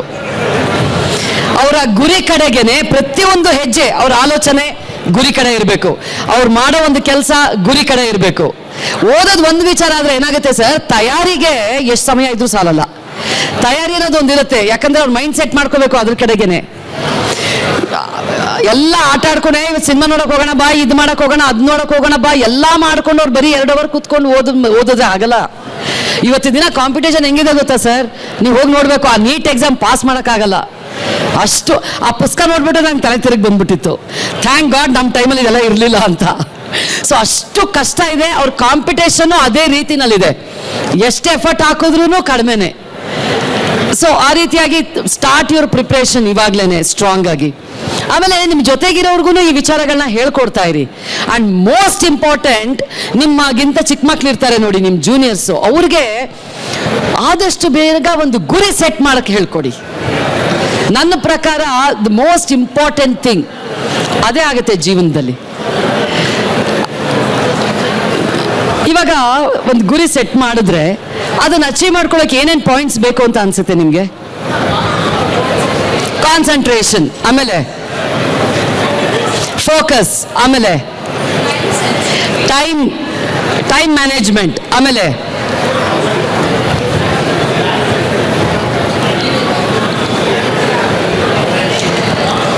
ನಾನೊಂದು ಮಾತು ಹೇಳಲಾ ಪುಟ, ನಾನೊಂದು ಮಾತು ಹೇಳಲಾ? ಯಾವುದು ಬೇಡ, ಯಾವುದು ಬೇಡ. I tell you one example. 8 ವರ್ಷದಿಂದ ಯಾವುದೋ ಒಂದು ಶೂಟಿಂಗಿಗೆ ಡ್ರೈವ್ ಮಾಡ್ಕೊಂಡು ಹೋಗ್ತಾ ಇದ್ದೆ. ಒಂದು ಚಿಕ್ಕ ಹುಡುಗ, ಒಂದು 6th grade or 7th grade ಹುಡುಗ, ದಪ್ಪ ಬ್ಯಾಗ್ ನೇತಾಕೊಂಡು ವಾಕ್ ಮಾಡ್ಕೊಂಡು ಹೋಗ್ತಾ ಇದ್ದ. ಕನ್ನಡ ಬರುತ್ತಲ್ಲಮ್ಮ? ಹಾಂ, ಬ್ಯಾಗ್ ನೇತಾಕೊಂಡು ಹೋಗ್ತಾ ಇದ್ದ. ಸೊ ಆ ಮಗು ಸ್ವಲ್ಪ ಮುಂದೆ ಹೋದ್ಮೇಲೆ ನನಗೆ ಡ್ರಾಪ್ ಮಾಡ್ತೀರಾ ಅಂತ ಕೇಳ್ದ. ನಾನು ದಯ್ಯ ಒಬ್ಬಳೇ ಹೋಗ್ತಾ ಇದ್ದೆ ಡ್ರೈವ್ ಮಾಡ್ಕೊಂಡು, ತುಂಬ ಟ್ರಾಫಿಕ್ ಇತ್ತು, ನಾನು ಸ್ಲೋ ಆಗಿ ಹೋಗ್ತಾ ಇದ್ದೆ. ಆಯ್ತು ಬಾ ಮಗು ಕೂತ್ಕೊ ಅಂತೇಳಿ ಕಾರಲ್ಲಿ ಕೂರಿಸ್ಕೊಂಡು ಕರ್ಕೊಂಡು ಹೋದೆ. ಆನ್ ದ ವೇ ಹೋಗ್ಬೇಕಾದ್ರೆ ನನಗೆ ಮಾತಾಡೋ ಹುಚ್ಚು ಚಿಕ್ಕ ಮಕ್ಳಿದ್ರೆ. ಸೊ ನಾನು ಕೇಳಿದೆ, ಏನಕ್ಕೆ ವಾಕ್ ಮಾಡ್ತಾ ಇದ್ದೆ ಇವತ್ತು, ಬಸ್ ಮಿಸ್ ಆಯ್ತಾ ನಿನಗೆ ಅಂತ. ಆ ಮಗು ಹೇಳ್ದೆ, ಇಲ್ಲ ನಾನು ದಿನ ನಡ್ಕೊಂಡೇ ಹೋಗೋದು ಸ್ಕೂಲ್ಗೆ ಅಂತ. ಬಟ್ ಅವ್ನು ನನಗೆ ಎಲ್ಲಿ ಡ್ರಾಪ್ ಮಾಡಿ ಅಂತ ಹೇಳಿದ್ನು, ಅದು 3 kilometers, 3 kilometers ದೂರ ಇತ್ತು ಅವ್ನ ಸ್ಕೂಲು. ಸೊ ನಾನು ಹೇಳಿದೆ, ದಿನ ಇಷ್ಟು ದೂರ ನಡೆಯುತ್ತಿದೆಯಾ ಯಾಕೆ ಅಂತ. ಅದಕ್ಕೊಂದು ದೊಡ್ಡ ಕಥೆನೇ ಹೇಳ್ದ ಆ ಹುಡುಗ. ಅವ್ರ ಮನೆಯಲ್ಲಿ ಅವನ್ನ ಓದಕ್ಕೆ ಬಿಟ್ಟಿರ್ಲಿಲ್ವಂತೆ, ಅವರು ಕೂಲಿ ಮಾಡ್ತಾರೆ. ಸೊ ಅವ್ರು ಹೇಳಿದ್ದಾರೆ, ನಮ್ಮ ಒಂದೊಂದು ಪ್ರಾಜೆಕ್ಟ್ ಮುಗ್ದಂಗೂ ಬೇರೆ ಬೇರೆ ಕಡೆ ಹೋಗ್ತಾ ಇರಬೇಕು, ಒಂದು ಸ್ಕೂಲಿಗೆ ನೀವು ಹೋಗೋಕ್ಕಾಗಲ್ಲ. ಸೊ ಹಾಗಾಗಿ ನೀನು ಸ್ಕೂಲಿಗೆ ಹೋಗಬೇಡ, ನಮ್ಮ ಜೊತೆನೆ ನೀನು ಕೂಲಿ ಮಾಡ್ಕೊಂಡು ಸಹಾಯ ಮಾಡ್ಕೊಂಡು ಇದ್ದು ಬಿಡು ಅಂತ ಹೇಳಿದ್ದಾರೆ. ಈ ಮಗು ಚಿಕ್ಕವನಿರುವಾಗ ಏನಾಗಿದೆ, ಯಾವುದೋ ಒಂದು ಶಾಲಾ ಕಟ್ಟಡ ಅಲ್ಲಿ ರಿಪೇರಿ ಕೆಲಸ ಮಾಡಬೇಕಾದ್ರೆ ಆ ಮಗು ಕಿಟಕಿ ಪಕ್ಕ ಕೂತ್ಕೊಂಡು ಕ್ಲಾಸ್ ರೂಮ್ನ ನೋಡ್ಬಿಟ್ಟಿದೆ. ಅದು ತುಂಬ ಆಸೆ ಬಂದ್ಬಿಟ್ಟಿದೆ, ನಾನು ಓದಬೇಕು ಅಂತ. ಸೊ ಅವ್ರ ಅಪ್ಪ ಅಮ್ಮ ಬೇಡ ಅಂತ ಹೇಳಿದ್ರು ಹಠ ಮಾಡಿದ್ದಾನೆ, ನಾನು ಓದಲೇಬೇಕು ಅಂತ. ಅವ್ರು ಹೇಳಿದರೆ, ಇದು ನಮ್ಮ ಕೈಲಿ ಆಗಲ್ಲ, ನಿನಗೆ ಫೀಸ್ ಕೊಡೋಕ್ಕೂ ನಮಗಾಗಲ್ಲ, ಅಥವಾ ಕರ್ಕೊಂಡು ಹೋಗೋದು ಬಿಡೋದು ಇವೆಲ್ಲ ಆಗಲ್ಲ. ಆ ಮಗು ಬಿಟ್ಟೇ ಇಲ್ಲ, ಹಠ ಹಿಡಿದು ಬಿಟ್ಟಿದೆ. ರೊಚ್ಚಿಗೆದ್ದು ಬಿಡ್ತಾರೆ ಗೊತ್ತಾ ಮಕ್ಕಳು, ನಾನು ಇದು ಮಾಡಲೇಬೇಕು ಅಂತ. ಸೊ ಆ ಮಗು ರೊಚ್ಚಿಗೆದ್ದು ಬಿಟ್ಟಿದೆ, ಇಲ್ಲ ನಾನು ಓದಲೇಬೇಕು, ನಾನು ಓದ್ತೀನಿ ಅಂತ. ಸೊ ಏನು ಮಾಡಿದೆ, ಅವ್ರ ಅಪ್ಪ ಅಮ್ಮ ಹೇಳಿದ್ದಾರೆ, ಈಗ ಮಾಡ್ತಾ ಇರೋವಂಥ ಕೆಲಸ ನೀನು ಯಾವುದೂ ಸ್ಟಾಪ್ ಮಾಡೋಂಗಿಲ್ಲ. ದಿನ ನಮಗೆ ಒಂದು 2-3 ಗಂಟೆ ಹೆಲ್ಪ್ ಮಾಡ್ತೀಯ ಮನೆಯಲ್ಲಿ, ಯಾಕಂದರೆ ಎಲ್ಲ ಒಟ್ಟಿಗೆ ಕೂಲಿಗೆ ಹೋಗೋರು ಅವರು, ಬೆಳಿಗ್ಗೆ 6 ಗಂಟೆಗೆ ಎದ್ದು ಹೋಗೋರು. ಸೊ ಹೋಗೋಕ್ಕೆ ಮುಂಚೆ ನೀನು ನಮ್ಗೆ ಏನು ಸಹಾಯ ಮಾಡ್ತಿದ್ಯೋ ಅದನ್ನು ಮಾಡಬೇಕು. ನಿನಗೆ ಆಗೋವಂಥ ಖರ್ಚನ್ನ ನೀನೇ ದುಡ್ಕೋಬೇಕು, ನೀನೇ ಹೋಗ್ಬೇಕು, ಎಷ್ಟು ದೂರ ಇದ್ರು ನೀನೇ ಬರಬೇಕು ಅಂತ ಹೇಳ್ಬಿಟ್ಟಿದ್ದಾರೆ. ಮಗು ಎಲ್ಲದಕ್ಕೂ ಎಸ್ ಅಂದಿದೆ. ಯಾಕೆ? ಎಕ್ಸಾಕ್ಟ್ಲಿ ಅದಕ್ಕೆ ಬಂದುಬಿಟ್ಟಿದೆ, ನಾನು ಇದು ಬೇಕೇ ಬೇಕು, ನಾನು ಸ್ಕೂಲಿಗೆ ಹೋಗ್ಲೇಬೇಕು, ನಾನು ಓದಲೇಬೇಕು ಅಂತ ಗುರಿ ಹಾಕೊಂಡ್ಬಿಟ್ಟಿದ್ದಾನೆ. ಆಮೇಲೆ ಅವನಿಗೆ ಅದ್ರ ಮೇಲೆ ಅಷ್ಟು ಒಂದು ಏನು ಹೇಳ್ತಾರೆ, ಒಂದು ಫೈರು, ಹೋಗ್ಲೇಬೇಕು ಅಂತ ದೃಢ ಸಂಕಲ್ಪ ಮಾಡಿಬಿಟ್ಟಿದ್ದಾನೆ. ಅವ್ರು ಏನಂದ್ರು ನಾನು ಎಸ್ ಎಸ್ ಎಸ್ ಅಂತ ಇದೆ. ಇದು ಮಾಡಬೇಕು ಆಯ್ತು, ಅದು ಮಾಡಬೇಕು ಆಯ್ತು, ನಮ್ಗೆ ಹೆಲ್ಪ್ ಮಾಡಿಬಿಟ್ಟೆ ಹೋಗ್ಬೇಕು ಆಯ್ತು, ಎಲ್ಲದಕ್ಕೂ ಆಯ್ತು ಆಯ್ತು ಆಯ್ತು ಹೇಳ್ಬಿಟ್ಟು ಆ ಮಗು ಏನು ಮಾಡಿದೆ, ಜಸ್ಟ್ 8 ವರ್ಷದ ಹುಡುಗ ಬೆಳಗ್ಗೆ 4 ಗಂಟೆಗೆ ಎದ್ದೇಳುತ್ತಂತೆ. 4 ಗಂಟೆಗೆ ಎದ್ರೆ ಒಂದು 4 ಕಾರ್ ವಾಶ್ ಮಾಡೋದು, ಹಾಲು ಹಾಕೋದು, ನ್ಯೂಸ್ ಪೇಪರ್ ಹಾಕೋದು, ಸ್ವಲ್ಪ ದುಡ್ಡು ಬರುತ್ತಲ್ವಾ. ಆಮೇಲೆ ಮನೆಗೆ ಮುಂಚೆ ಏನು ಹೆಲ್ಪ್ ಮಾಡ್ತಾ ಇದ್ದ ಅದೇ ಸಹಾಯ ಮಾಡಕ್ಕೆ ಅದೇ ಮಾಡಿದ್ದಾನೆ. ದಿನ 3 ಕಿಲೋಮೀಟರ್ ನಡಿಬೇಕಂದ್ರೆ ಎಷ್ಟು, ಒಂದು 40 ನಿಮಿಷ ಅಂತೂ ಬೇಕೇ ಬೇಕಾಗುತ್ತೆ, 40-45 ನಿಮಿಷ ಬೇಕಾಗುತ್ತೆ. ಸ್ಕೂಲಿಂದ ಬಂದಮೇಲೆ ಮತ್ತೆ ಅಪ್ಪ ಅಮ್ಮಂಗೆ ಸಹಾಯ ಮಾಡಬೇಕು, ಮನೆಗೆ ಕೆಲಸ ಅದು ಇದು ಮಾಡೋದು. ಈಗ ಹೇಳಿ ನನಗೆ, ಆ ಮಗುಗೆ ಟೈಮ್ ಮ್ಯಾನೇಜ್ಮೆಂಟ್ ಹೇಳ್ಕೊಟ್ಟವ್ರು ಯಾರು?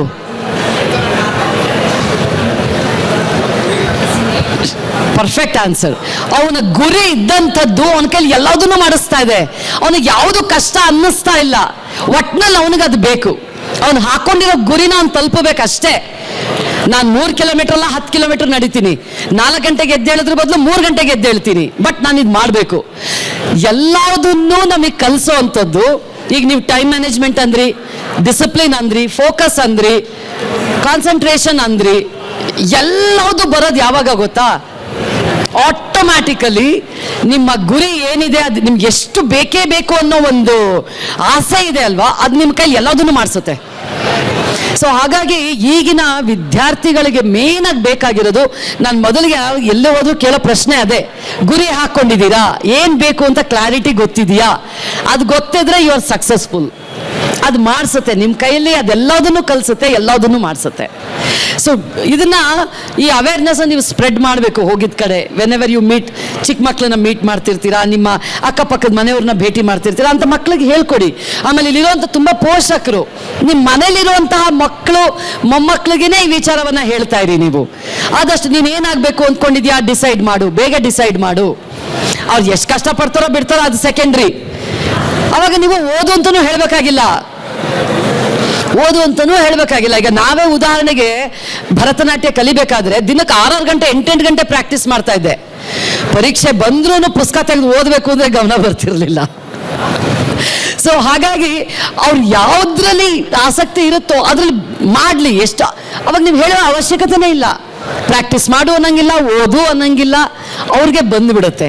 ಹಾಗಾಗಿ ಈ ಒಂದು ವಿಚಾರಗಳು ಏನಿದೆ, ಇದನ್ನ ದಯವಿಟ್ಟು ನಿಮ್ಮ ಮನೇಲಿರೋ ಮಕ್ಕಳಿಗೆ ಪ್ರೀತಿ ವಿಶ್ವಾಸದಿಂದ ಹೇಳ್ತಾನೆ ಇರಿ. 10 ಗಂಟೆ ಕೂತ್ಕೋ ಓದು, ಅದ್ರಲ್ಲಿ ಏನೂ ಪ್ರಯೋಜನ ಇಲ್ಲ.